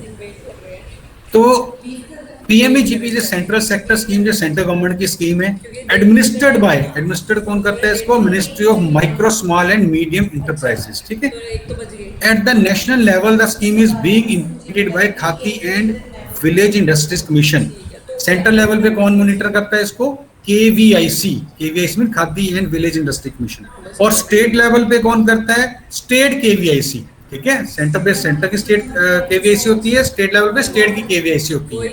हमारे स्टेट की जो इधर है चंडीगढ़ में ऑफिस है KVIC का, सेक्टर 22 में, 22D में, ठीक है। और जो डिस्ट्रिक्ट लेवल पे है वो मैंने अभी आपको बोला ना, डिस्ट्रिक्ट इंडस्ट्रीज सेंटर्स, ठीक है। डिस्ट्रिक्ट लेवल पे कौन मॉनिटर करता है, इंप्लीमेंट करता है पीएमईजीपी को, डिस्ट्रिक्ट इंडस्ट्रीज सेंटर, ठीक है, जो आपको मनिंदर सिंह जी बताएंगे। एंड बैंक्स, और उसमें बैंक्स इन्वॉल्व होते हैं, क्योंकि लोन तो अल्टीमेटली बैंक्स ने देना ना, ठीक है ना। तो जो अपनी KVIC है या DIC सेंटर्स हैं, इन्होंने रिकमेंड कर देना है after checking of all documents, और ठीक है ना। तो उसके बाद बैंक ने आपको, बैंक की डिस्क्रिप्शन पे आपको लोन देना है, ठीक है। आपका प्रोजेक्ट वायबल है, सही है, ठीक है। तो ये है पीएमईजीपी स्कीम। ये सब कुछ आपको msme.gov.in पे मिल जाएगा। अच्छा, एलिजिबिलिटी क्या है, तो आप मेरे साथ जो फाइनल स्टूडेंट्स है वो सारे एलिजिबल हैं, इसमें कोई संदेह नहीं है। लेकिन आप लोग आगे गाइड कर सकते हो। देखो, आप लोगों को भी सोशल सर्विस करनी चाहिए, ठीक है। आपको नोबल कॉज के लिए हमेशा रेडी रहना चाहिए, इससे सेटिस्फेक्शन मिलती है। आप जैसे इंडिविजुअल है, कोई भी चाहे पर्सन है, वुमेन मैन, कोई भी 18 साल से ऊपर उसकी एज होनी चाहिए, यानी कि मेजर होना चाहिए, और कम से कम जो उसकी एजुकेशन क्वालिफिकेशन है वो 8th स्टैंडर्ड पास होना चाहिए। तो 8th स्टैंडर्ड और उससे ऊपर के लिए स्कीम है, ये उससे नीचे के लिए स्कीम नहीं है। क्या कंडीशन है, 18 साल से ऊपर की उम्र होनी चाहिए और 8th स्टैंडर्ड पास होना चाहिए। तो ये बहुत अच्छी चीज है। अगर तो जो 9th 10th पास लोग हैं, 8th पास है, वो भी इसका बेनिफिट ले सकते हैं, छोटा अपना बिजनेस स्टार्ट कर सकते हैं किसी भी चीज का, ठीक है। कोई छोटा मोटा किराना शुरू करना है, कुछ भी करना है, तो मोस्ट वेलकम। इसमें क्या है, इसमें कंडीशंस हैं, 12th standard pass required for project above ₹10 lakh in manufacturing and above ₹5 lakh for service sector. अगर 5 लाख से ऊपर सर्विस सेक्टर है, मान लो अपने कंप्यूटर सेंटर है, बुटीक है, पार्लर है, या कोई और ट्रेनिंग सेंटर खोलना है, ठीक है, किसी भी सर्विस सेक्टर में, तो आपको या जैसे एक्वागार्ड वाले होते हैं, जैसे वाटर फिल्टर का, ये भी सर्विसेज हैं, ठीक है ना। रिपेयर मोबाइल सर्विसेज हैं, ये भी सर्विसेज हैं। कोई स्कूटर में रिपेयर का काम शुरू करना चाहता है, वो भी सर्विसेज हैं। तो उसमें 5 लाख से ऊपर की लिमिट है, ठीक है। और अगर आप अपना बिजनेस करें तो 10 लाख से ऊपर, ठीक है। Self help groups and charitable trust भी एलिजिबल हैं। इंडिविजुअल तो है ही, जो सेल्फ हेल्प ग्रुप मैंने आपको बताया ना, आप लोग 8-10 वुमेन मिलकर एक सेल्फ हेल्प ग्रुप बना सकते हो, इकट्ठे एक प्रोजेक्ट शुरू कर सकते हो। और खासकर ये रूरल एरिया में बहुत लोग ऐसे करते हैं, उनको आप गाइड कर सकते हो कि, ठीक है ना, ताकि गरीब लोगों का भला हो सके। और चैरिटेबल ट्रस्ट होती हैं जो, जैसे हमारी चैरिटेबल ट्रस्ट है स्किल भारत, तो वो ऐसी और चैरिटेबल ट्रस्ट होती हैं, वो भी एलिजिबल हैं, ठीक है। सोसाइटीज एलिजिबल है, ठीक है। प्रोडक्शन बेस्ड कोऑपरेटिव सोसाइटी होती हैं, जो प्रोडक्शन जैसे एग्रीकल्चर प्रोड्यूसर्स कोऑपरेटिव सोसाइटी होती हैं ऐसी, तो वो भी एलिजिबल हैं। तो ये यूनिट एलिजिबल हैं ये पीएमईजीपी में सब्सिडी पाने के लिए, ठीक है। MSME transforming home maker to entrepreneur. अच्छा, अब ये बहुत इंपॉर्टेंट है, एमएसएमई ट्रांसफॉर्मिंग। आप लोग, हमने सुना होगा हाउस वाइफ है, लेकिन आजकल के टाइम में हाउस वाइफ भी बहुत आगे बढ़ गई हैं। वो हाउस वाइफ के साथ साथ एंटरप्रेन्योर भी बन चुकी हैं। उनमें एंटरप्रेन्योरशिप जो स्किल है वो भी डेवलप हो चुकी है। वो पार्ट टाइम काम करती हैं, चाहे बेकरी करती हैं, ठीक है ना, पार्ट टाइम केक बनाती है। हमने आजकल तो बहुत हमने सराउंडिंग देख रहे हैं हम, कोविड के बाद तो बहुत ट्रेंड चल पड़ा है कि बहुत सी लड़कियां आगे आ रही हैं, पार्ट टाइम अच्छा काम कर रही है, केक्स बना रही हैं। तो it's a very good initiative. तो छोटे काम से आप आगे बढ़ सकते हो। आज आप 10 केक बनाते हो, कल आपको 20 केक का ऑर्डर मिलता है, ठीक है। ऐसे आप अपने उद्योग स्थापित कर सकते हो। आपको बेकरी के लिए आपको ओवन्स चाहिए, ठीक है, और आपको भट्टी वगैरह चाहिए, तो वो आप प्रोजेक्ट बनाकर आप पीएमईजीपी पे लॉर्ड एप्लीकेशन फॉर्म फिल कर सकते हो। तो आपको सरकार आपको लोन भी सस्ता दिलवाएगी और आपको सब्सिडीज ग्रांट्स भी मिलेंगी, ठीक है। ओके, तो womens are pillar of the society, and when women are empowered, the whole world is empowered. ये वर्ड याद रखना, अगर वुमेन एजुकेटेड है और वुमेन एम्पावर्ड है तो सारा वर्ल्ड एम्पावर्ड है, तो वुमेन को आगे आना ही पड़ेगा, ठीक है। मिनिस्ट्री वो पहले वाला जमाना गया, आजकल वुमेन हर फील्ड में आगे जा रही हैं, कोई भी फील्ड ऐसा नहीं है, जहाज तक चला रही है, सब कुछ कर रही हैं, ठीक है। Ministry of Micro, Small and Medium Enterprises is empowering women entrepreneurs through its different schemes, helping women spark their talent and build their own identity. तो आप लोग आगे बढ़िए, ठीक है, आगे बढ़िए, काम में जाइए, बिजनेस में जाइए, चाहे जो भी आपका इंटरेस्ट है, चाहे केक, बेकरी, किसी भी चीज में आपका इंटरेस्ट है, उसको आगे बढ़ाइए, छोटे शुरू कर एमएसएमई पोर्टल पे लॉगिन कीजिए और देखिए फिर आपका बिजनेस छोटे से बड़ा कैसे हो जाता है, ठीक है ना। उस बाद में तो आपके पास अल्टरनेटिव मीडिया है ही, फेसबुक, गूगल, ट्विटर, आप उसको जिससे मर्जी आप मार्केटिंग कर लो। तो आपको फिगर बताना चाहूंगा कि 1,86,370 projects have been set up by the women entrepreneurs under Prime Minister's Employment Generation Program since inception and up to 31/12/2020। तो 2008 से जैसे स्कीम शुरू हुई थी, तो 10-12 साल में 1,86,370 जो वुमेन एंटरप्रेन्योर जो हैं वो इसका बेनिफिट ले चुके हैं। तो it's not a small figure, तो इसको और बड़ा करना आप लोगों ने, मेजर पार्टिसिपेशन करनी है। कोई हेल्प चाहिए, कोई गाइडेंस चाहिए तो डिस्ट्रिक्ट इंडस्ट्री सेंटर है, ठीक है, स्किल भारत मिशन है, आप कभी भी कांटेक्ट कर सकते हो। अच्छा, for women beneficiaries on contribution is only 5% of the project cost, while for other categories 10%। अच्छा, इसमें क्या है कि मान लो आपने 10 लाख का लोन लेना है, तो बैंक कहता है भी आप भैया आप आपका कंट्रीब्यूशन क्या, बट योर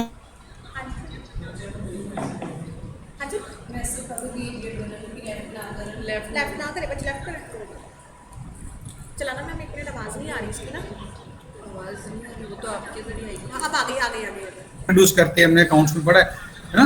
तो ऐसे आपको अपना मार्जिन भी लाना पड़ेगा। अगर 10 लाख का लोन है तो, लेकिन इस नॉर्मली क्या होता है, मार्जिन 10%, 15%, 20-25% तक भी होता है। यानी 10 लाख के लोन में से हमें 2 से 2.5 लाख तक हमें अपना पैसा डालना होता है, बाकी बैंक देता है। लेकिन एमएसएमई में सबसे बड़ा बेनिफिट क्या है, वुमेन के लिए, SC ST के लिए भी सेम बेनिफिट है, वुमेन के लिए भी सेम बेनिफिट है। अगर आप वुमेन हो तो आपको सिर्फ 5% मार्जिन देना पड़ेगा। दैट मीन्स 10 लाख का 5% ओनली 50,000, बाकी 9.5 लाख बैंक देगा आपको, ठीक है। तो ये बहुत अच्छी स्कीम है वुमेन के लिए, तो आप लोगों को आगे आना चाहिए। जैसे कि स्वामी विवेकानंद जी ने, one of the greatest sons of India, quoted that there is no chance for the welfare of the world unless the condition of women is improved. It is not possible for a bird to fly on only one wing. आप बात समझ रही हो ना, जैसे husband wife, एक गाड़ी के 2 पहिए, भाई एक विंग से कोई नहीं उड़ सकता, 2 विंग चाहिए, तो आपको पैरेलल खड़ा होना पड़ेगा, स्टैंड पड़ेगा। बजाय अपना आत्मनिर्भर भारत की तरफ बढ़ो, बिजनेस में जाओ, एंटरप्रेन्योर बनो, अपने अंदर एंटरप्रेन्योरशिप स्किल्स डेवलप करो, ठीक है। उसके लिए एमएसएमई है आपके साथ, एमएसएमई है, स्किल भारत मिशन है गाइड करने के लिए। जैसे अच्छा, उसमें ये थोड़ा सा डाटा है, इसमें एक और चीज है, क्वेश्चन जब आ सकते हैं, आप कहोगे सर हम काम करना चाहते हैं, मान लो देखो हर किसी के पास प्रॉपर्टी नहीं होती, या प्रॉपर्टी पहले प्लेज होती है, मान लो आपके पापा ने यूज की प्रॉपर्टी, या आपका हाउसिंग लोन लिया हुआ है, या आप रेंट पे रह रहे हो, या प्रॉपर्टी सफिशिएंट नहीं है, ठीक है, या आपकी फैमिली प्रॉपर्टी है, आप कहोगे हम कैसे लोन लेंगे, हमें लोन नहीं। आप सरकार ने बहुत सी स्कीम्स ऐसी हैं कि आप बिना प्रॉपर्टी के, प्रॉपर्टी को बोलते हैं कोलैटरल सिक्योरिटी, उसके बिना भी आप लोन ले सकते हो, आप फॉर्म फिल कर सकते हो। तो ये credit link capital subsidy schemes हैं, जैसे CGTMSE में क्रेडिट गारंटी स्कीम्स हैं, उसमें सरकार को गारंटी मिल जाती है, बैंक को लोन की गारंटी मिल जाती है, ठीक है, और आपको लोन मिल जाएगा बिना प्रॉपर्टी के भी। जैसे ई मुद्रा स्कीम्स हैं, उसमें भी 10 लाख तक, 20 लाख तक अब तक लोन मिल रहा है अब तक, ठीक है, बिना प्रॉपर्टी। तो आपको पता होना चाहिए कि बिना प्रॉपर्टी के भी आप लोन ले सकते हो। नहीं, अगर आपका प्रोजेक्ट अच्छा है, आपको आगे साथ देगी और बैंक भी आपका साथ देंगे, बिना प्रॉपर्टी के भी आपको लोन मिल सकता है, subject to your good record. एक बात याद रखना, कोई भी लोन लेना है, कोई कुछ भी लेना है, आपका सिबिल खराब नहीं होना चाहिए। सिबिल समझते हो ना, सिबिल आपका एक करेक्टर, जैसे करेक्टर सर्टिफिकेट होता है ना, ऐसे ही आपका वो क्रेडिट रेटिंग सर्टिफिकेट है। कोई भी अपने लोन लेना है, ठीक है, तो आपको सिबिल आपका अच्छा होना चाहिए। आजकल क्या है, मार्केट में क्रेडिट कार्ड चलते हैं, आप लोग क्रेडिट कार्ड ले लेते हो बाजू, वो उसका ध्यान रखना है कि उसकी पेमेंट टाइम पे करनी है। अगर आप टाइम पे नहीं करोगे तो आपका सिबिल स्कोर कम हो जाएगा। अगर स्कोर कम हो गया तो आपको लोन नहीं मिलेगा, ठीक है। तो याद रखना, मान लो आपका कोई फ्रेंड लोन लेता है, आपने उसमें गारंटी देनी है, तो गारंटी देने से पहले सोच लेना 100 बार कि क्या वो फ्रेंड आपका सही है। अगर उसका लोन खराब हो गया और आपने गारंटी दी है तो भी आपका सिबिल खराब हो जाएगा, ये बात याद रखना, ठीक है। तो सिबिल आपने अपना बेस्ट रखना है, सिबिल को खराब नहीं करना, तभी आप सभी स्कीम्स में, लोन्स में पार्टिसिपेट कर पाओगे। क्योंकि ये स्कीम्स का बेनिफिट कभी है जब आपको लोन मिलता है। अगर आपको एमएसएमई में लोन ही नहीं मिला तो आपको सब्सिडी कहां से मिलेंगी? सब्सिडी लोन पे मिलती है आपने, ठीक है। तो ये याद रखना, सिबिल आपने अपना खराब नहीं करना। Most important word CIBIL.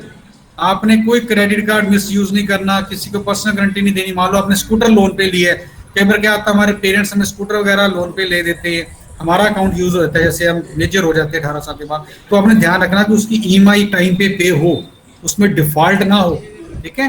तो ये चीज बहुत जरूरी है, ठीक है। दूसरा मैंने बता दिया कि बिना प्रॉपर्टी के है कोई बात नहीं, कोई टेंशन नहीं, बस सिबिल अच्छा है आपका, पैन कार्ड है, आधार कार्ड है, तो कोई प्रॉब्लम नहीं, आपको नॉलेज है, ठीक है। उसके लिए भी सरकार ने बहुत से स्कीम्स हैं जिसमें आपको ट्रेनिंग भी दी जाती है, वो सर शायद सर बताएंगे आपको, ठीक है। आप ट्रेनिंग भी ले सकते हो। तो ये जो एमएसएमई का था सारा मैंने आपको बता दिया है कि आपने फर्स्ट एक बार फिर से रिवाइज करना चाहूंगा कि सबसे पहले आपको अपना स्किल इंप्रूव करना है, पैन कार्ड रखना है, आधार कार्ड अपडेट करना है, मोबाइल नंबर आधार कार्ड में अपडेट होना चाहिए, ठीक है। फिर प्रॉपर्टी है या नहीं है तो भी आप लोन ले सकते हो और सब्सिडीज ले सकते हो, बिजनेस कर सकते हो, ठीक है। तो from this words I would like to wind up my session. और अगर कोई भी क्वेरीज है, if there is any query, you are most welcome, you are free to ask any query related to your related this topic. अगर किसी की भी कोई क्वेरी है, most welcome. Thank you so much sir, thank you. आपने इतने अच्छे से डिस्क्राइब किया एमएसएमई के बारे में, हम कैसे स्टार्ट कर सकते हैं अपना कोई बिजनेस। आपने उसके कंसेप्ट, उसके डेफिनेशन, देन रजिस्ट्रेशन प्रोसेस, कैसे कैसे रजिस्टर करना है, किस साइट पे जाना है। उसके बाद एमएसएमई के हमें क्या क्या बेनिफिट्स हैं, कैसे लोन मिल सकता है, कौन कौन से बेनिफिट्स हमें मिल सकते हैं, सारा आपने बड़े अच्छे से बताया। और एज गर्ल, क्योंकि हमारा कॉलेज गर्ल्स कॉलेज है, तो उसके अकॉर्डिंग बहुत अच्छा लेक्चर लगा, बहुत अच्छा मुझे आपके वर्ड्स लगे सर। किस तरह से लड़कियों में इतनी क्रिएटिविटी होती है, इतनी ज़्यादा, कोई किसी को डांस सिखाना होता है, किसी को कोई कोचिंग स्टार्ट करना होता है, किसी को कुछ भी स्टार्ट करना है। तो सर कैसे हम इतना अच्छा, ये जो हमारा गवर्नमेंट हमको दे रही है अपॉर्चुनिटीज़, अगर हम उसको प्रॉपर्ली यूटिलाइज करें तो बहुत अच्छा है। और आपने बताया कि गर्ल्स को इतना 5% जो है वो जी, सिर्फ 5% अपना पैसा देना, बाकी सरकार देगी, बैंक देंगे, बिल्कुल ठीक है। और उसमें सब्सिडीज बहुत सी हैं। मान लो 10 लाख का आपका लोन हुआ तो 35% सब्सिडी है, वो सर बताएंगे, यानी कि सरकार 35% सरकार वापस करेगी बैंक को, बाकी आपको देना सिर्फ। ओके सर, बिल्कुल बिल्कुल, बहुत अच्छा लगा सर, बहुत अच्छा लगा। बाकी स्टूडेंट्स, आप में से किसी को भी सर से कुछ क्वेश्चन पूछना है तो आप इस टाइम पे अपने पूछ सकते हैं। आप में से किसी को भी पूछना है तो प्लीज पूछ लीजिए। Any student? Yes, ma'am. I have one query. हाँ जी, हाँ जी। सर, जैसे कि हम रजिस्ट्रेशन कर ली, उसके बाद क्या करना पड़ेगा हमें? बेटा आपने पहले तो मैंने आपको बताया, आप स्टेप्स चाहे नोट कर लो। सबसे पहले आपके पास देखो, पैन कार्ड अपना अप्लाई करो। 18 साल से जो नहीं हुआ तो आज ही हो जाएगा पैन कार्ड अप्लाई, ठीक है। पैन नहीं कार्ड सर, मैंने अपने पापा का रजिस्ट्रेशन करवाना है। अगर पापा का रजिस्ट्रेशन कराना है बेटा, तो उनके पास चेक कर लेना कि जो मोबाइल नंबर वो यूज कर रहे हैं वो उसमें दिया हुआ है, अपडेट है, ठीक है। उसके लिए आप क्या कर सकते हो, आधार की साइट पे जाओगे ना, वहां पर उस पे उसमें आधार वेरिफिकेशन की ऑप्शन आती है, ठीक है। आप उस पे आधार नंबर डालोगे तो ओटीपी मांगेगा। ओटीपी आपके पापा के मोबाइल पे अगर चला जाता है दैट मीन्स वो मोबाइल अपडेट है, अगर नहीं जा रहा दैट मीन्स मोबाइल अपडेट नहीं है, तो फिर फटाफट उसको जाकर आधार किसी भी सुविधा सेंटर पे अपना मोबाइल नंबर लेटेस्ट अपडेट कराएं, उसको टाइम नहीं लगता। उसके बाद आपने msme.gov.in वेबसाइट नोट कर लो, msme.gov.in इस साइट पे जाना है। वहां पर जाकर आपने आधार उद्यम रजिस्ट्रेशन, ठीक है, या गूगल पे सर्च करोगे ना आधार उद्यम रजिस्ट्रेशन गवर्नमेंट पोर्टल ओनली, वहां जाना है तो वो पोर्टल ओपन हो जाएगा। वहां पर वो सबसे पहले आधार ही मांगेगा, आपका आधार नंबर 12 डिजिट का जो होगा वो आपने फिल करना है, उस पर वो वेरिफिकेशन क्लिक कर देना है, ओटीपी जाएगा, ओटीपी जाकर वो वेरीफाई हो जाएगा, ठीक है। आपने ओटीपी फिल कर देना, वहां वेरीफाई हो गया, उसके बाद नई स्क्रीन आ जाएगी। उसके लिए आपने उसमें अपने पापा का नाम, पापा का एड्रेस, मोबाइल नंबर, जहाँ बिजनेस वो कर रहे हैं वो बिजनेस का एड्रेस फिल करना है। वो कॉलम्स दिए हैं वहां पर, क्या बिजनेस कर रहे हैं, होजरी का या कुछ, वो आपसे ऑप्शन आ जाती है, आपने सिलेक्ट कर लेना, वहां से बिजनेस सिलेक्ट कर लेना। अगर मैन्युफैक्चरर हैं या सर्विस प्रोवाइडर हैं तो सर्विस प्रोवाइडर, मान लो जॉब वर्क कर रहे हैं, वो सिलेक्ट कर लेना है, ठीक है। ये सब कुछ करके आपने उसकी उनकी सेल्स कितनी है, अगर तो नया बिजनेस है तो कोई बात नहीं, उसमें कुछ फिल नहीं करना। अगर उनकी सेल्स लास्ट ईयर की बैलेंस शीट देखो, उनको बोलो पापा आपकी लास्ट ईयर की 31/3/2021 जैसे खत्म हुआ ना फाइनेंशियल ईयर, उसमें सेल्स कितनी थी, ठीक है, वो सेल फिल कर देनी है। वहां पर प्लांट एंड मशीनरी की वैल्यू कितनी थी, प्लांट एंड मशीनरी मीन जो रिटर्न डाउन वैल्यू हो वो फिल कर देनी है आपने, ठीक है, वो मैंने आपको बता दिया। तो बस वो फॉर्म आपने सबमिट कर देना है, आपको एक नंबर मिल जाएगा, ठीक है, आइडेंटिफिकेशन नंबर। उसके बाद आपको ऑटोमेटिकली आपकी मेल आईडी जो आप दोगे, मेल आपको देनी पड़ेगी वहां पर, उसी मेल पे आपको सर्टिफिकेट आ जाएगा, वो आपने प्रिंट निकाल लेना है, वो आपका बस दैट्स ऑल। और सर फिर उसको दिखाकर हम बैंक से लोन ले सकते हैं? बिल्कुल बिल्कुल बिल्कुल, उसको दिखाकर आप क्या किस लिए लेना चाहते हो उसके लिए बैंक से आप डिस्कस कर सकते हो। फिर बैंक आपको कहेगा हाँ जी हम आपको लोन दे देंगे, ठीक है। फिर आप उसके बाद आपको इस पोर्टल पे जाना पड़ेगा, PMEGP पोर्टल पे, ठीक है, उस पे एप्लीकेशन फॉर्म फिल करना पड़ेगा आपको, ठीक है। आपको जो बैंक ने आपको श्योरिटी दी है कि हम लोन दे देंगे, उस बैंक की डिटेल फिल करनी है, अपने पापा के बिजनेस की डिटेल फिल करनी है, और कुछ डॉक्यूमेंट्स जैसे कम से कम 8th स्टैंडर्ड पास होना जरूरी है, ठीक है। तो वो क्वालिफिकेशन सर्टिफिकेट जैसे 10th का या +2 का वो आपने अटैच करना है, आधार कार्ड अटैच करना आपने, ठीक है। और उसके अलावा 2-4 और डॉक्यूमेंट्स होते हैं, वो सब वहाँ दिए हुए हैं। उसके लिए अगर कोई अलग से सेशन भी करना पड़े ना हमें, तो हम उसको भी कर सकते हैं कि आपको प्रैक्टिकली समझा सके, ठीक है ना। तो उसके लिए एक अलग से हम आपको फिर से सेशन कर सकते हैं, अगर आपके कॉलेज यूनिवर्सिटी बाद में अलाउड हो तो मोस्ट वेलकम। अदरवाइज आप स्किल भारत मिशन से मेल करके क्वेरीज पूछ सकते हो। स्किल भारत मिशन.com वेबसाइट है हमारी, उस पर हमारी स्किल भारत मिशन 1@gmail.com पे मेल कर सकते हो freely, you are most welcome, ठीक है। आपकी कोई भी क्वेरीज है कैसे करना है, तो आपकी सभी क्वेरीज का उस पर उत्तर दिया जाएगा।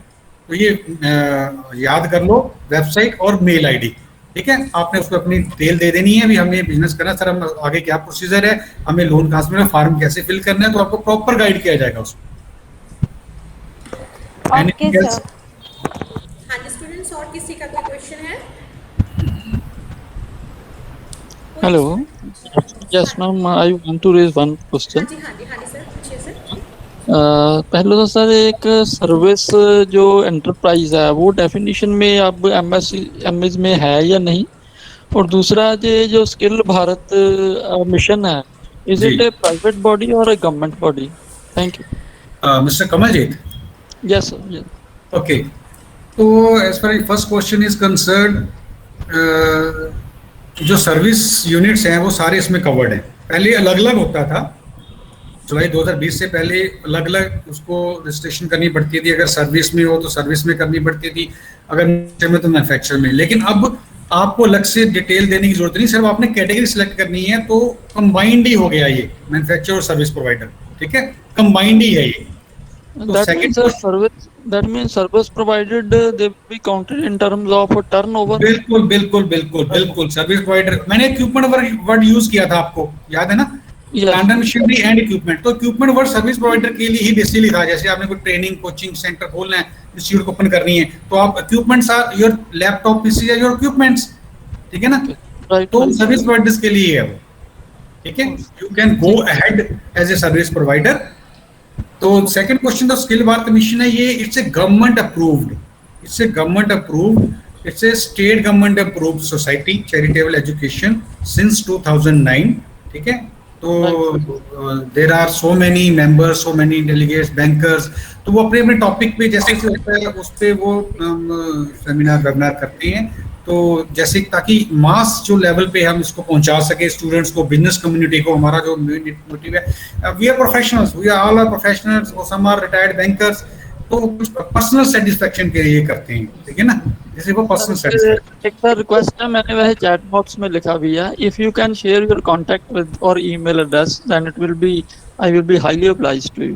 ओके ओके ओके, मैं इस पे बिल्कुल अच्छी बात की आपने, मैं इस पे शेयर कर देता हूँ, ठीक है, वेबसाइट के डिटेल और कंटेंट्स वगैरह। तो आप लोग कोई भी क्वेरी आप मेल कर सकते हो, फोन करके पूछ सकते हो, most welcome. Any question else? Sir एक क्वेश्चन चैट बॉक्स में आया है कि विजय कुमार है, उन्होंने क्वेश्चन किया है कि जो ब्लाइंड पर्सन है उनके लिए कौन कौन से रिसोर्सेज हैं इसमें एमएसएमई में सर? ब्लाइंड? हाँ जी, यहाँ पर चैट बॉक्स में डाला हुआ है इसने क्वेश्चन कि सर ब्लाइंड पर्सन के लिए कौन कौन से रिसोर्सेज हैं एमएसएमई में? देखिए, ब्लाइंड पर्सन, इसमें कोई डेफिनेशन तो नहीं दी हुई, ब्लाइंड हो या हैंडीकैप हो, person is a person, person is a person whether ही और शी इज ब्लाइंड और हैंडीकैप।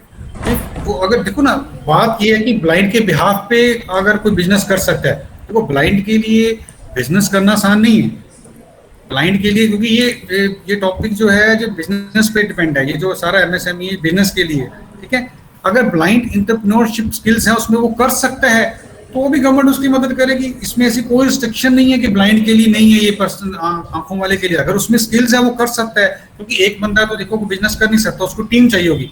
ब्लाइंड का मतलब वो उसको सुपरवाइज कर सकता है, ठीक है ना, आगे वो एम्प्लॉय रख सकता है, उसके बिहाफ पे बिजनेस करेंगे, तो ऐसा कोई रिस्ट्रिक्शन नहीं है। अगर वो एलिजिबल है, अगर गवर्नमेंट को लगता है, केवीआईसी को लगता है कि ये कर सकता है, और डीआईसी को लगता है ये कर सकता है, फिर बैंक को लगता है कि ये एलिजिबल है, ठीक है ना, तो लास्ट तो उन्होंने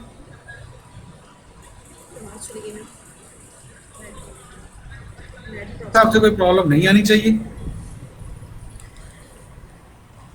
ओके सर। सर एक कमलजीत सर है, उन्होंने बोला है कि आपका जो कांटेक्ट ईमेल आईडी और वो इसमें आप वैसे डाल दिया है, भंडारी सर डाल दिया सर। ओके सर, एक क्वेश्चन पूछना था कि जब हम अपना प्रोजेक्ट जो है वो PMEGP पे डालते हैं तो उसको अप्रूवल होने में कितना टाइम लग जाता है? देखिए, ये जो है इसका कोई टाइम बाउंड सिस्टम तो नहीं है, क्योंकि गवर्नमेंट, जैसे आप देखो कोविड-19 या किसी ऐसी कोई कैलेमिटीज आ जाती हैं, जो कोई इश्यूज आ जाते हैं, उसमें आपको पता ही है फिर पीछे से भी सब अबंडन हो जाता है, ठीक है। तो लेकिन उनको भी एक, जैसे पहले तो होता था इंटरव्यू सेशंस होते थे डीएसी में, डिस्ट्रिक्ट लेवल पे डीसी ऑफिस में इंटरव्यू सेशंस होते थे, तो वो इंटरव्यूज होती थी, जैसे जैसे वो बैच बनता था उस हिसाब से होता है। बाकी वो जो सर मनिंदर जी सिंह है, मैं उनको रिक्वेस्ट करूंगा कि सम क्वेश्चन का आंसर वो ज्यादा बेटर दे सकते हैं, तो ये क्वेश्चन मैं उनके लिए पेंडिंग रख लेता हूँ, क्योंकि वो प्रोजेक्ट मैनेजर है, उनको ज्यादा पता है इस चीज का, ठीक है। तो इस क्वेश्चन का आंसर उनके लिए। तो एनीथिंग एल्स, कोई और स्टूडेंट सर से कुछ क्वेश्चन पूछना चाहता हो? कोई भी स्टूडेंट आपको अपने बिजनेस के, can you explain what kind of subsidies are available? देखिए, सब्सिडीज के लिए वैसे तो मनिंदर सर जी आपको बताएंगे, ठीक है। तो अब नेक्स्ट सेशन की वेट कीजिए, वो सारा आपको एलेबोरेट करेंगे कौन कौन से सब्सिडी मिलनी है, कैसे आपको एलिजिबिलिटी होनी है, तो पेशेंसली आप सुनिएगा उनको सर को, ठीक है। इसके अलावा कोई क्वेश्चन है तो बताइए, कोई रजिस्ट्रेशन के रिगार्डिंग, कोई एमएसएमई के रिगार्डिंग, कोई उसके अलावा भी देखिए, उसके अलावा भी आपको कोई प्रश्न हो रिगार्डिंग सब्सिडी या कुछ भी हो, तो आप skillbharatmission1@gmail.com मैंने इसमें दे दिया है, उस पर आप मेल कर सकते हो अपनी डिटेल्स इस पे लिखकर, अपने मोबाइल और ईमेल आईडी देकर, आपको उसका रिप्लाई 100% मिलेगा ही मिलेगा। कोई भी आपको बाद में भी कोई इशू है सब्सिडी से रिलेटेड, मैंने कौन सी सब्सिडी लेनी, कितनी लेनी, मैं उसके एलिजिबल हूँ या नहीं हूँ, ठीक है, आप सर बताएंगे आपको कि आप किस किस कैटेगरी में सब्सिडीज मिलती हैं, कितने % सब्सिडीज मिलती हैं, ठीक है। तो मैं बल्कि सर को रिक्वेस्ट करूंगा, I would like to ask sir Maninder Singh ji to deliberate on this topic, PMEGP, वो उसको एलेबोरेट करेंगे कि कौन सी सरकार की सब्सिडी है, कैसे वो एलिजिबिलिटी होगी, कैसे क्या टाइम बाउंड है, वो सर आपको बताएंगे। तो मैडम प्लीज आप Okay, sir. Okay, sir. Thank you so much, sir. After your knowledgeable words, now I would like to invite Mr. Maninder, sir. Over the mic, he is a project manager, District Industry Centers, Ludhiana. Sir, आप बताइए कि जो अभी हमारी schemes हैं उसके बारे में और बच्चों को एक्सप्लेन कीजिए, sir. Thank you, sir. Thank you, ma'am. First of all, I will thank the organizing committee and principal, sir.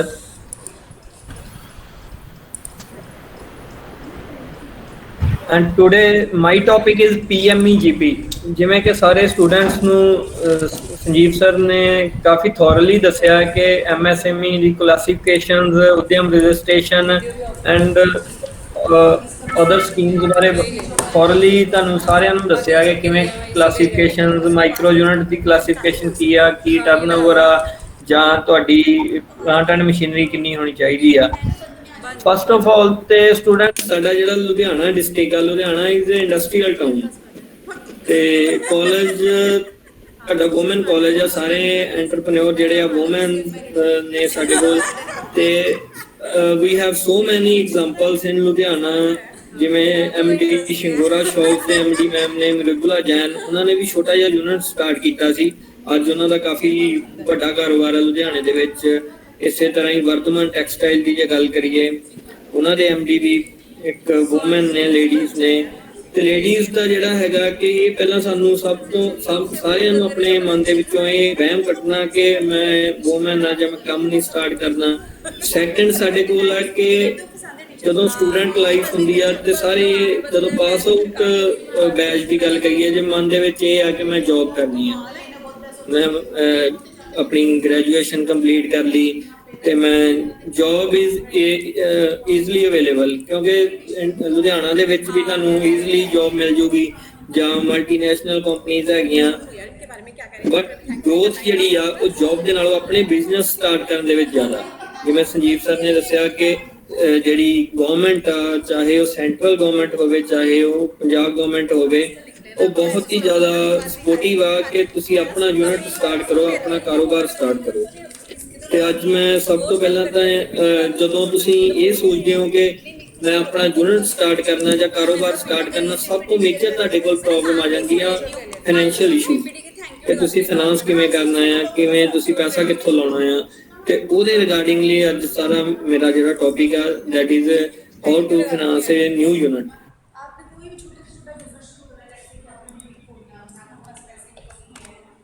ਬਹੁਤ ਬੈਨੀਫੀਸ਼ੀਅਲ ਸਕੀਮ ਆ ਕਿ PMEGP scheme is a Prime Minister Employment Generation programme.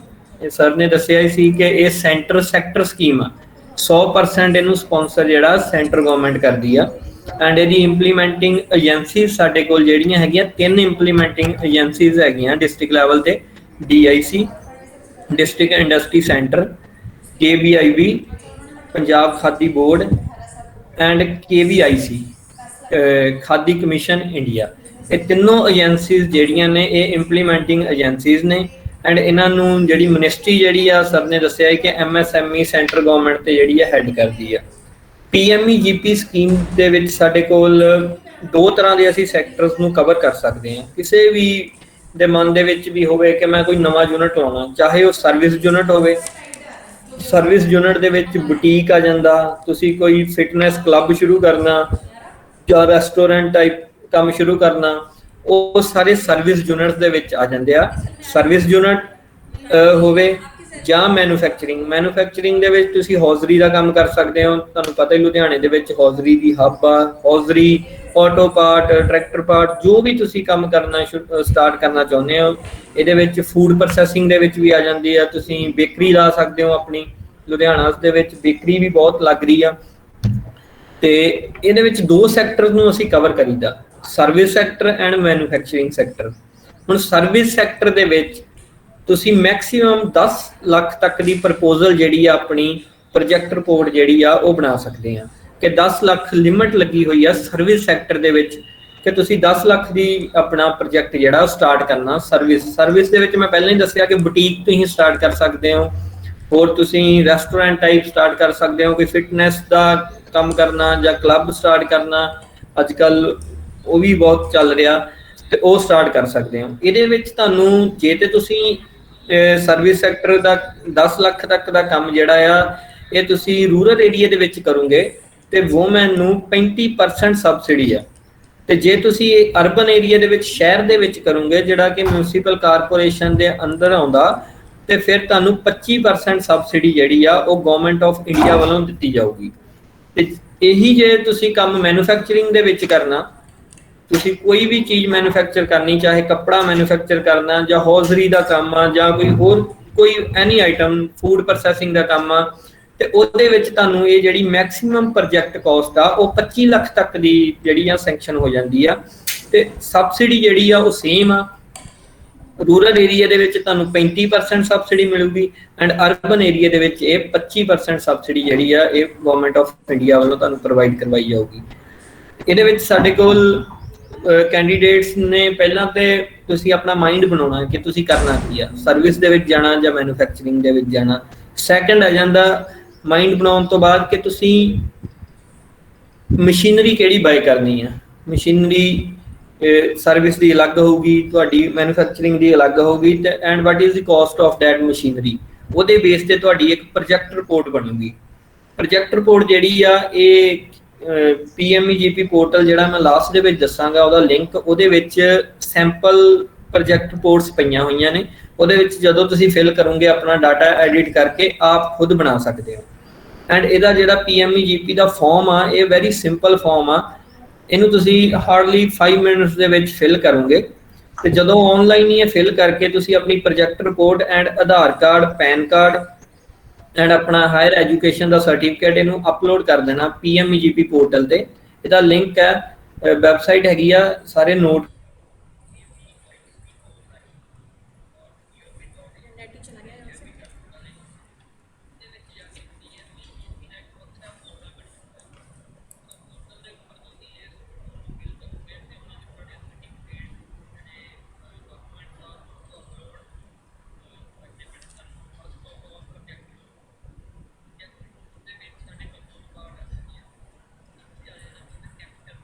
ਕਿ ਤੁਸੀਂ machinery ਕਿੰਨੀ bye ਕਰਨੀ ਹੈ।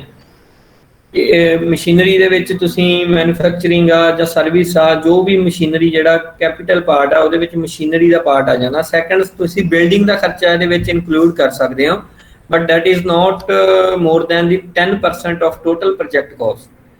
ਤੇ total project caste ਤੋਂ 10% ਤੋਂ ਜ਼ਿਆਦਾ ਨਹੀਂ ਅਸੀਂ ਕਰ ਸਕਦੇ। ਉਹਦੇ ਵਿੱਚ ਬਿਲਡਿੰਗ ਦਾ ਥੋੜਾ ਖਰਚਾ ਪਾ ਸਕਦੇ ਹੋ ਕੈਪੀਟਲ ਦੇ ਵਿੱਚ। ਸੈਕੰਡ ਪਾਰਟ ਤੁਹਾਡੇ ਕੋਲ ਆ ਜਾਣਾ project report the working capital.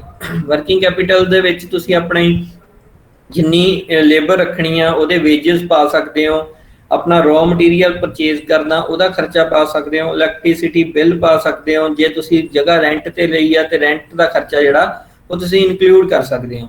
And ਤੁਹਾਡਾ ਟੋਟਲ ਕਾਸਟ ਉਹ ਪ੍ਰੋਜੈਕਟ ਦੀ ਬਣ ਜੂਗੀ ਵਰਕਿੰਗ ਕੈਪੀਟਲ ਪਲੱਸ ਕੈਪੀਟਲ, ਤੇ ਟੋਟਲ ਤੁਹਾਡਾ ਪ੍ਰੋਜੈਕਟ ਬਣ ਜੂਗਾ। ਜਿਵੇਂ ਕਿ ਮੈਂ ਦੱਸਿਆ ਕਿ ਮੈਨੂਫੈਕਚਰਿੰਗ ਦੇ ਵਿੱਚ 25 ਲੱਖ ਤੱਕ ਬਣ ਸਕਦਾ, ਤੇ ਸਰਵਿਸ ਦੇ ਵਿੱਚ ਇਹ ਪ੍ਰੋਜੈਕਟ ਜਿਹੜਾ 10 ਲੱਖ ਤੱਕ ਦਾ ਤੁਹਾਡਾ ਟੋਟਲ ਪ੍ਰੋਜੈਕਟ ਕਾਸਟ ਜਿਹੜੀ ਆ ਹੋ ਸਕਦੀ ਆ। ਪ੍ਰੋਜੈਕਟ ਰਿਪੋਰਟ ਅਪਲੋਡ ਕਰਨ ਤੋਂ ਬਾਅਦ ਤੁਸੀਂ ਆਪਣਾ PAN card, Aadhaar card and ਆਪਣਾ ਹਾਇਰ ਐਜੂਕੇਸ਼ਨ ਦਾ ਸਰਟੀਫਿਕੇਟ ਜਿਹੜਾ ਆ ਉਹ ਫਿਲ ਕਰ ਦੇਣਾ। ਜੇ ਯੂਨਿਟ ਤੁਹਾਡਾ ਰੂਰਲ ਏਰੀਆ ਦੇ ਵਿੱਚ ਫਾਲ ਕਰਦਾ ਤੇ ਇੱਕ ਰੂਰਲ ਏਰੀਆ ਦਾ ਸਰਟੀਫਿਕੇਟ ਜਿਹੜਾ ਸਰਪੰਚ ਤੋਂ ਕਿ ਇਸ ਜਿਹੜੀ ਜਗ੍ਹਾ ਆ ਜਿੱਥੇ ਤੁਸੀਂ ਪ੍ਰੋਜੈਕਟ ਲਗਾਉਣਾ ਚਾਹੁੰਦੇ ਹੋ ਉਹ ਪਿੰਡ ਦੇ ਵਿੱਚ ਫਾਲ ਕਰਦੀ ਆ, ਉਹ ਇੱਕ ਸਰਟੀਫਿਕੇਟ ਜਿਹੜਾ ਆ ਤੁਸੀਂ ਆਨਲਾਈਨ ਹੀ ਪੋਰਟਲ ਦੇ ਉੱਪਰ ਜਦੋਂ ਅਪਲੋਡ ਕਰ ਦੋਗੇ ਤੇ ਇਹ ਆਟੋਮੈਟਿਕਲੀ ਫਾਰਮ ਦੇ ਵਿੱਚ ਤੁਹਾਨੂੰ ਪੁੱਛਿਆ ਜਾਊਗਾ ਕਿ ਤੁਸੀਂ ਕਿਹੜੀ ਏਜੰਸੀਜ਼ ਦੇ ਵਿੱਚ ਜਾਣਾ ਚਾਹੁੰਦੇ ਹੋ, ਕਿ ਤੁਸੀਂ DICs ਦੇ ਵਿੱਚ ਜਾਣਾ ਚਾਹੁੰਦੇ ਹੋ ਜਾਂ KVIC, KVIB ਦੇ ਵਿੱਚ ਜਾਣਾ ਚਾਹੁੰਦੇ ਹੋ। ਇੱਥੇ ਮੈਂ ਇੱਕ ਗੱਲ ਕਲੀਅਰ ਕਰਦਾ ਕਿ DIC ਦੀ ਜਿਹੜੀ ਪਾਵਰ ਆ ਉਹ rural area and urban area ਦੋਨੋਂ ਏਰੀਆਜ਼ ਦੇ ਵਿੱਚ ਆ, ਬਟ KVIB ਐਂਡ KVIC ਸਿਰਫ ਰੂਰਲ ਏਰੀਆ ਨੂੰ ਡੀਲ ਕਰਦੀਆਂ। ਜੇ ਤੁਸੀਂ ਅਰਬਨ ਏਰੀਆ ਦੇ ਵਿੱਚ ਆ ਤੁਹਾਨੂੰ DIC ਦੇ ਵਿੱਚ ਹੀ ਫਿਲ ਕਰਨਾ ਪਊਗਾ। ਜਦੋਂ ਤੁਸੀਂ DIC ਫਿਲ ਕਰੋਗੇ ਤੇ ਪੋਰਟਲ ਦੇ ਉੱਪਰ ਹੀ ਸਾਡੇ ਕੋਲ ਤੁਹਾਡਾ ਫਾਰਮ ਜਿਹੜਾ ਆ ਇਹ ਆ ਜਾਊਗਾ।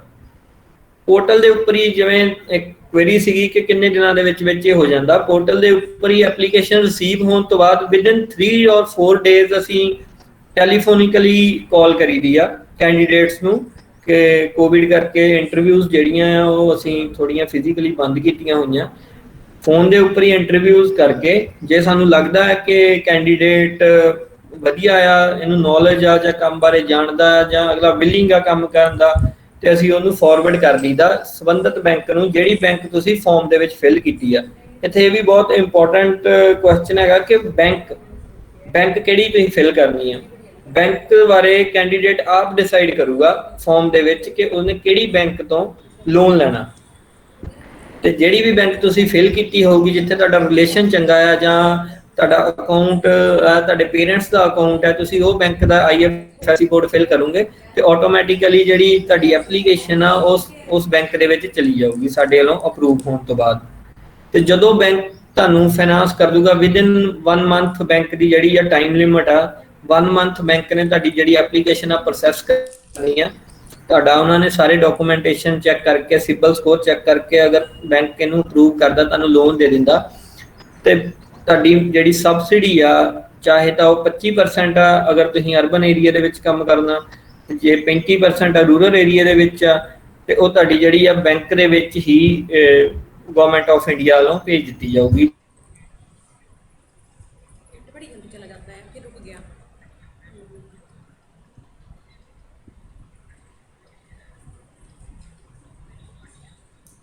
ਸਾਲ ਦੀ ਉਹਦੀ ਲਿਮਟ ਲੱਗੂਗੀ ਕਿ 3 ਸਾਲ ਦੇ ਲਈ ਉਹ FD ਦੀ ਫਾਰਮ ਦੇ ਵਿੱਚ ਬੈਂਕ ਦੇ ਕੋਲ ਜਮ੍ਹਾਂ ਰਹੂਗੀ ਕਿ ਤੁਹਾਨੂੰ 3 ਸਾਲ ਜਿਹੜਾ ਆ ਉਹ ਯੂਨਿਟ ਜਿਹੜਾ ਆ ਚਲਾਉਣਾ ਹੀ ਪਊਗਾ। ਜੇ ਤੁਸੀਂ ਸੇਲ ਕਰਦੇ ਹੋ ਵਿਦਿਨ 3 ਸਾਲ ਜਾਂ ਬੰਦ ਕਰ ਦਿੰਦੇ ਹੋ, ਸ਼ਟ ਡਾਊਨ ਕਰ ਦਿੰਦੇ ਹੋ, ਫਿਰ ਤੁਸੀਂ ਐਲੀਜੀਬਲ ਨਹੀਂ ਹੋਵੋਗੇ ਉਹ ਸਬਸਿਡੀ ਜਿਹੜੀ ਆ ਕਲੇਮ ਕਰਨ ਦੇ। ਉਹ ਸਬਸਿਡੀ ਜਿਹੜੀ ਆ ਵਾਪਸ ਗਵਰਨਮੈਂਟ ਆਫ ਇੰਡੀਆ ਨੂੰ ਚਲੀ ਜਾਊਗੀ। 3 ਸਾਲ ਜੇ ਤੁਸੀਂ ਵਧੀਆ ਯੂਨਿਟ ਚਲਾਉਂਦੇ ਹੋ, ਤੁਹਾਡਾ ਯੂਨਿਟ ਜਿਹੜਾ ਆ ਤੁਸੀਂ ਸਕਸੈਸ ਸਟੋਰੀ ਬਣਾਉਂਦੇ ਆਪਣੇ ਯੂਨਿਟ ਦੀ, ਤੇ ਉਹ 3 ਸਾਲ ਬਾਅਦ ਤੁਹਾਡੇ ਅਕਾਊਂਟ ਦੇ ਵਿੱਚ ਹੀ ਉਹ ਪੈਸਾ ਤੁਹਾਡੇ ਆ ਜਾਊਗਾ ਤੇ ਉਹ ਜਿਹੜੀ ਸਬਸਿਡੀ ਆ ਤੁਹਾਨੂੰ ਮਿਲ ਜੂਗੀ। ਐਂਡ ਇੱਥੇ ਇੱਕ ਹੋਰ ਗੱਲ ਆ ਕਿ ਜੇ ਤੁਸੀਂ 3 ਸਾਲ ਬਾਅਦ ਆਪਣੇ ਯੂਨਿਟ ਨੂੰ ਐਕਸਪੈਂਡ ਕਰਨਾ ਚਾਹੁੰਦੇ ਹੋ ਤੇ ਤੁਹਾਨੂੰ ਗਵਰਨਮੈਂਟ ਆਫ ਇੰਡੀਆ 1 ਕਰੋੜ ਤੱਕ ਦੀ ਜਿਹੜੀ ਆ ਲਿਮਟ ਤੁਹਾਡੀ ਬਣਾ ਦਿੰਦੀ ਆ ਕਿ ਤੁਸੀਂ 1 ਕਰੋੜ ਤੱਕ ਦਾ ਜਿਹੜਾ ਲੋਨ ਆ ਉਹ ਅਵੇਲ ਕਰ ਸਕਦੇ ਹੋ 3 ਸਾਲ ਜੇ ਤੁਸੀਂ ਸਕਸੈਸਫੁਲੀ PMEGP ਯੂਨਿਟ ਨੂੰ ਚਲਾ ਲੈਂਦੇ ਹੋ, ਤੇ ਉਹਦੇ ਉੱਤੇ ਤੁਹਾਨੂੰ 15% ਫਿਰ ਸਬਸਿਡੀ ਮਿਲੂਗੀ 1 ਕਰੋੜ ਦੇ ਉੱਪਰ ਜੇ ਤੁਸੀਂ 3 ਸਾਲ ਵਧੀਆ ਯੂਨਿਟ ਚਲਾ ਲੈਂਦੇ ਹੋ। ਜੇ ਕਿਸੇ ਨੂੰ PMEGP ਬਾਰੇ ਐਪਲੀਕੇਸ਼ਨਸ ਫਿਲ ਕਰਨ ਬਾਰੇ ਜਾਂ PMEGP ਦੀ ਹੋਰ ਨੌਲੇਜ ਬਾਰੇ ਨਹੀਂ ਪਤਾ ਲੱਗਦਾ, ਕੋਈ ਵਿਲਿੰਗ ਆ, ਕੋਈ ਕੈਂਡੀਡੇਟ ਕਹਿੰਦਾ ਕਿ ਮੈਂ ਆਪਣਾ ਕੰਮ ਰੁਜ਼ਗਾਰ ਹਾਂ ਮੈਂ ਸ਼ੁਰੂ ਕਰਨਾ, ਤੇ ਉਹ DIC ਲੁਧਿਆਣਾ ਦੇ ਵਿੱਚ ਕਦੇ ਵੀ ਆ ਸਕਦਾ ਆ। ਮੇਰਾ ਇੱਥੇ ਅਸੀਂ ਬਿਜ਼ਨਸ ਫੈਸਿਲੀਟੇਟਰ ਰੱਖਿਆ ਹੋਇਆ ਹੈ, ਉਹ ਤੁਹਾਨੂੰ ਫੈਸਿਲੀਟੇਟ ਕਰੂਗਾ, ਤੁਹਾਨੂੰ ਦੱਸੂਗਾ ਕਿਵੇਂ ਫਾਰਮ ਭਰਨਾ, ਤੁਹਾਡਾ ਫਾਰਮ ਵੀ ਫਿਲ ਕਰ ਦੂਗਾ ਜੇ ਕਿਸੇ ਨੂੰ ਨਹੀਂ ਪਤਾ ਲੱਗਦਾ। ਤੇ ਇਹੋ ਜਿਹੀਆਂ ਜਿਹੜੀਆਂ ਮਤਲਬ ਹੈਂਡ ਹੋਲਡਿੰਗਸ ਜਿਹੜੀਆਂ DIC ਵੱਲੋਂ ਦਿੱਤੀਆਂ ਜਾਂਦੀਆਂ।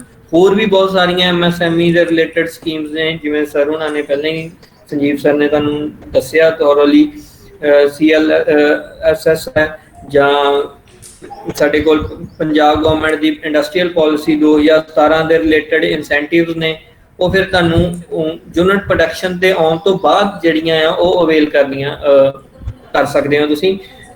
ਯੂਨਿਟ ਸਟਾਰਟ ਕਰਨ ਲਈ ਜਿਹੜੀ ਮੋਸਟ ਇੰਪੋਰਟੈਂਟ ਸਕੀਮ ਆ ਉਹ ਹੈਗੀ PGP, ਤੇ ਇਹ ਤੁਸੀਂ ਕਿਸੇ ਵੀ ਤੁਹਾਨੂੰ ਫਾਈਨੈਂਸ਼ੀਅਲ ਤੁਸੀਂ ਨਹੀਂ ਸਪੋਰਟਿਵ ਨਹੀਂ ਤੁਹਾਨੂੰ ਕੋਈ ਕਰਦਾ ਪਿਆ ਤੇ ਤੁਸੀਂ ਇਸ ਸਕੀਮ ਦੇ ਅੰਡਰ ਆਪਣਾ ਨਵਾਂ ਯੂਨਿਟ ਸਟਾਰਟ ਕਰ ਸਕਦੇ ਹੋ।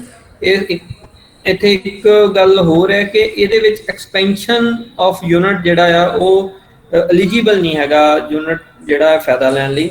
ਇੱਥੇ ਨਿਊ ਯੂਨਿਟ ਹੀ ਤੁਹਾਨੂੰ ਸਟਾਰਟ ਕਰਨਾ ਪਊਗਾ ਜੇ ਤੁਸੀਂ PMEGP ਦੇ ਵਿੱਚ ਇਹ ਸਕੀਮ ਦਾ ਲਾਭ ਲੈਣਾ ਚਾਹੁੰਦੇ ਹੋ।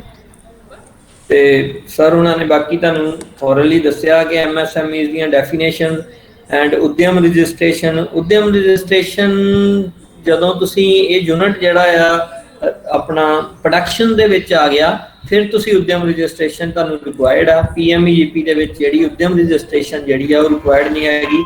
ਈਵਨ ਤੁਸੀਂ ਵਿਦਆਊਟ GST ਨੰਬਰ ਵੀ ਤੁਸੀਂ ਅਪਲਾਈ ਕਰ ਸਕਦੇ ਹੋ, ਸਿਰਫ ਪੈਨ ਕਾਰਡ ਜਿਹੜਾ ਆ ਉਹ ਤੁਹਾਡਾ ਲੱਗੂਗਾ ਐਂਡ ਆਧਾਰ ਕਾਰਡ, ਐਂਡ ਤੁਸੀਂ ਆਪਣੀ ਐਪਲੀਕੇਸ਼ਨ ਜਿਹੜੀ ਆ ਇਹ ਪੋਰਟਲ ਦੇ ਉੱਪਰ ਫਿਲ ਕਰ ਦੋਗੇ।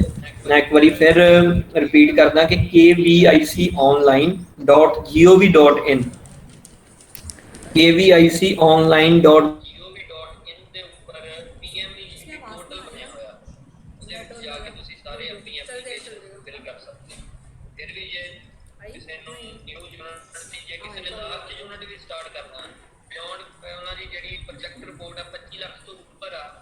ਉਹ ਬਾਕੀ ਹੋਰ ਸਕੀਮਸ ਜਿਹੜੀਆਂ ਹੈਗੀਆਂ ਸਾਡੀਆਂ MSME ਦੀਆਂ ਉਹਨਾਂ ਤੇ ਫਿੱਟ ਲੈ ਸਕਦੇ ਹੋ DICs ਦੇ ਵਿੱਚ ਕਦੇ ਵੀ ਆ ਕੇ ਤੁਸੀਂ ਤੁਹਾਨੂੰ ਪ੍ਰੋਜੈਕਟ ਰਿਪੋਰਟ ਬਾਰੇ ਨਹੀਂ ਪਤਾ ਲੱਗਦਾ ਕਿਵੇਂ ਬਣਾਉਣੀ ਆ ਉਹ ਵੀ ਤੁਹਾਨੂੰ ਹੈਂਡ ਹੋਲਡਿੰਗ ਜਿਹੜੀ ਆ ਪ੍ਰੋਵਾਈਡ ਕੀਤੀ ਜਾਂਦੀ DICs ਦੇ ਵਿੱਚ। ਹਾਂਜੀ ਜੇ ਕਿਸੇ स्टूडेंट्स की कोई क्वेरी होवे तो वो पूछ सकता है। सर वो बताना है एक बार फिर से, वो पोर्टल का वो KVIC जो आपने बताया था। हाँ जी KVIC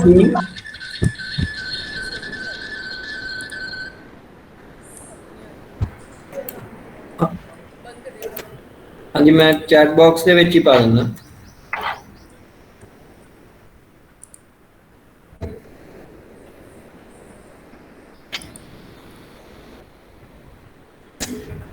kviconline.gov.in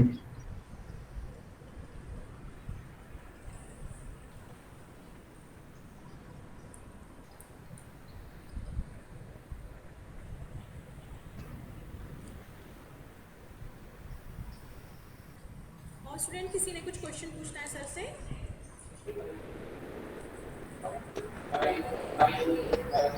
हाँ जी स्टूडेंट्स।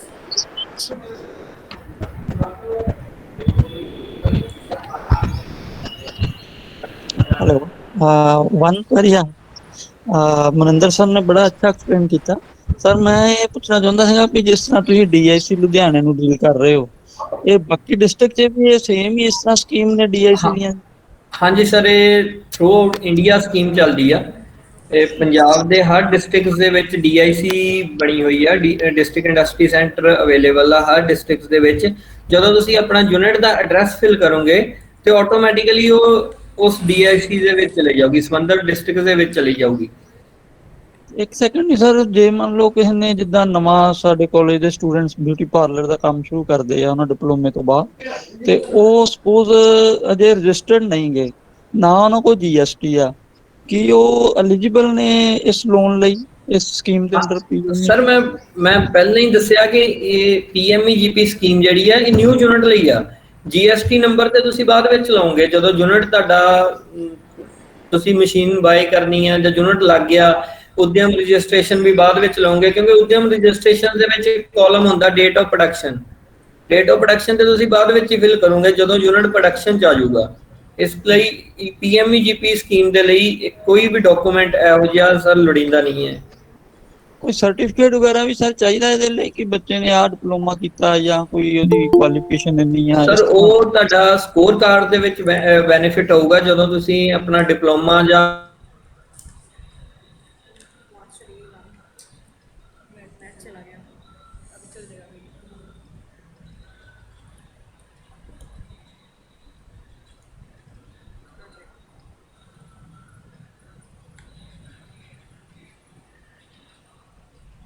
ਐਂਡ ਸਰਵਿਸ ਸੈਕਟਰ ਦੇ ਵਿੱਚ ਜੇ ਤੁਹਾਡਾ 5 ਲੱਖ ਤੋਂ ਉੱਪਰ ਪ੍ਰੋਜੈਕਟ ਆ ਤੇ 8th ਸਟੈਂਡਰਡ ਪਾਸ ਹੋਣੀ ਚਾਹੀਦੀ। ਠੀਕ, thank you sir, thank you organizers also. Thank you so much sir, आपने इतने अच्छे से बच्चों को बताया जितना अर्बन और रूरल वुमेन की जो फैसिलिटीज़ उनको मिलनी है, इतने अच्छे से आपने बताया उसके लिए बहुत बहुत थैंक्स। किसी स्टूडेंट को कोई क्वेश्चन पूछना हो? हाँ जी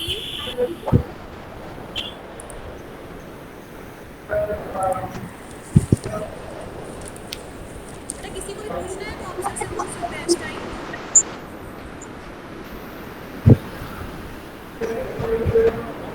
बेटा एक चीज याद रखो कि PMEGP में अगर आपने जाना है, ये सारी स्कीम्स MSME की हैं। PMEGP है, इन्वेस्ट पंजाब है, ठीक है, हमारी जो स्टेट की है। उसके अलावा स्टार्टअप्स भी हैं, उसमें भी MSME को बेनिफिट मिलते हैं। MSME में बहुत बेनिफिट मिलते हैं। अगर आपको PMEGP में जाना है फिर सिंपल प्रोसेस है, as a beginner, as a newcomer, ठीक है। तो अगर आपका एग्जिस्टिंग यूनिट है, पुराना यूनिट चल रहा है आपके फादर का, आपके ब्रदर का, किसी का, in that case PMEGP is not for you. फिर आपको जाना पड़ेगा इन्वेस्ट पंजाब में जा सकते हो अगर आपने एक्सपेंशन करनी है, उसमें बिजनेस बढ़ाना उसको, उसकी भी अलग गाइडलाइंस है, ठीक है। या आपने कोई नई कंपनी खोलनी है, स्टार्टअप में जा सकते हो, या आपकी कंपनी चल रही है और 10 साल नहीं हुए हैं तो भी आप स्टार्टअप में जा सकते हो, ठीक है। तो PMEGP is for only beginners, जो फ्रेशर्स हैं। बाकी जो सारी स्कीम्स हैं वो डिफरेंट है। तो एमएसएमई की सारी स्कीम्स हैं, ये सारी एमएसएमई की हैं, पीएमईजीपी, इन्वेस्ट पंजाब, स्टार्टअप जितनी भी हैं, सीएलसीएस, ठीक है ना, सीजीडीएमएससी, सब एमएसएमई की हैं। तो ये आप इसमें कंफ्यूज नहीं होना। एमएसएमई यूनिट का मतलब है कि आपको बहुत सी स्कीम में बेनिफिट मिल सकता है, पीएमईजीपी में भी, ठीक है। तो आपको पीएमईजीपी में जाने के लिए सिंपल आधार कार्ड होना जरूरी है, उसके लिए आधार कार्ड अपडेट करना जरूरी है, पैन कार्ड, आपके क्वालिफिकेशन, जैसे एक बच्चे ने पूछा था क्वालिफिकेशन, अगर आपके कोई एक्सपीरियंस सर्टिफिकेट्स है ना, स्कोर कार्ड होता है, आपको मिनिमम स्कोर कार्ड लेना पड़ता है, मिनिमम परसेंटेज, तो 50 से ऊपर का स्कोर कार्ड होता है, 60, वो आपको वो देखना है कि आपकी जो एक्सपीरियंस सर्टिफिकेट्स हैं, जो एक्सपीरियंस है आपका उस फील्ड में, उस उतना ही आपको ज्यादा पॉइंट मिलेंगे, तो उसका आपको बेनिफिट होगा। वो अटैच करने का मतलब ये है, आप प्रूफ, एज ए प्रूफ वो अटैच करना पड़ेगा आपको, ठीक है। मान लो हमने कंप्यूटर सेंटर खोला, आपके पास कंप्यूटर ट्रेनिंग का सर्टिफिकेट है, आपने डिप्लोमा किया है, तो that will enhance your score, ठीक है। तो that is only. Thank you so much, sir. Now I would like to invite our IQAC co-coordinator for official thanks to resource persons, students, teachers to join us. Mr. Ajay Shah. On the behalf of management, principal, staff, and student, I express heartfelt thanks to the team of Skill Bharat Mission, Mr. Sanjeev Bhandari, Mr. Maninder Singh from DIC. Thank you so much for your precious time. The webinar was indeed very much knowledgeable and practical oriented. I hope the motto of the webinar has been achieved and the student has gained ample of knowledge about the scheme of MSME and funding option. Looking forward to organizing such webinar in future also. Thank you so much to the Thank you, faculty sir. members and the students for joining the webinar. Thank you so much, sir. Thank you, sir. Again, आप सबको बहुत बहुत thanks, और students जिन्होंने इतने अच्छे से information सुनी, और होप्स कि आप सब ये अपने लाइफ में अप्लाई करेंगे, और जो गवर्नमेंट फैसिलिटीज़ दे रही है वो उसको यूज़ करेंगे, उसको लेंगे, काम करेंगे। Thank you so much, sir. Thank you, sir. Thank you. Sir, and thank you Maninder sir. Thank you. Thank you ma'am. Thank you Maninder ji. Thank you. Okay sir, हम मीटिंग एंड कर रहे हैं। Okay. Thank you sir. हो गया। हो गया। चलो, हो गया। हो गया।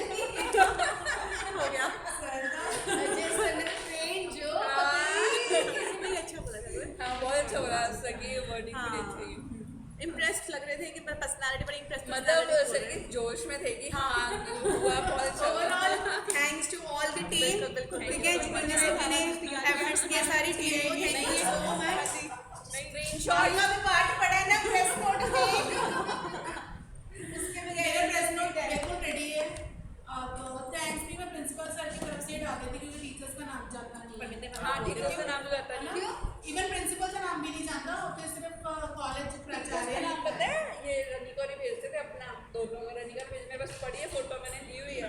तो हमारा पहले तो जब तक मैंने कभी भी डाला, किसी का नहीं जाता था, हमने कभी ना, लेकिन जब रनिका जब हम बनाते थे पहले हमने भेजी है, पिछली बार भेजी है ना मैम। मैंने निवेदिता मैम को खुद कॉल करके आज पूछा कि काफी टाइम से निवेदिता आंटी बना रहे हैं अभी अंचल ना, तो मैम कहते प्रिंसिपल सर का नाम भी नहीं जाएगा, सर का नाम नहीं जाएगा, तो हम इसके लिए नहीं कॉलेज प्रधानाचार्य ने इसको शुक्रिया किया, ये वो डाल बस बस उतना ही है। इनसे फोटो भी लेनी है। फोटो किसकी, तो हाँ OBS वो भी अच्छा, ठीक है। आज रिकॉर्ड हो गया। स्टॉप कर दूँ।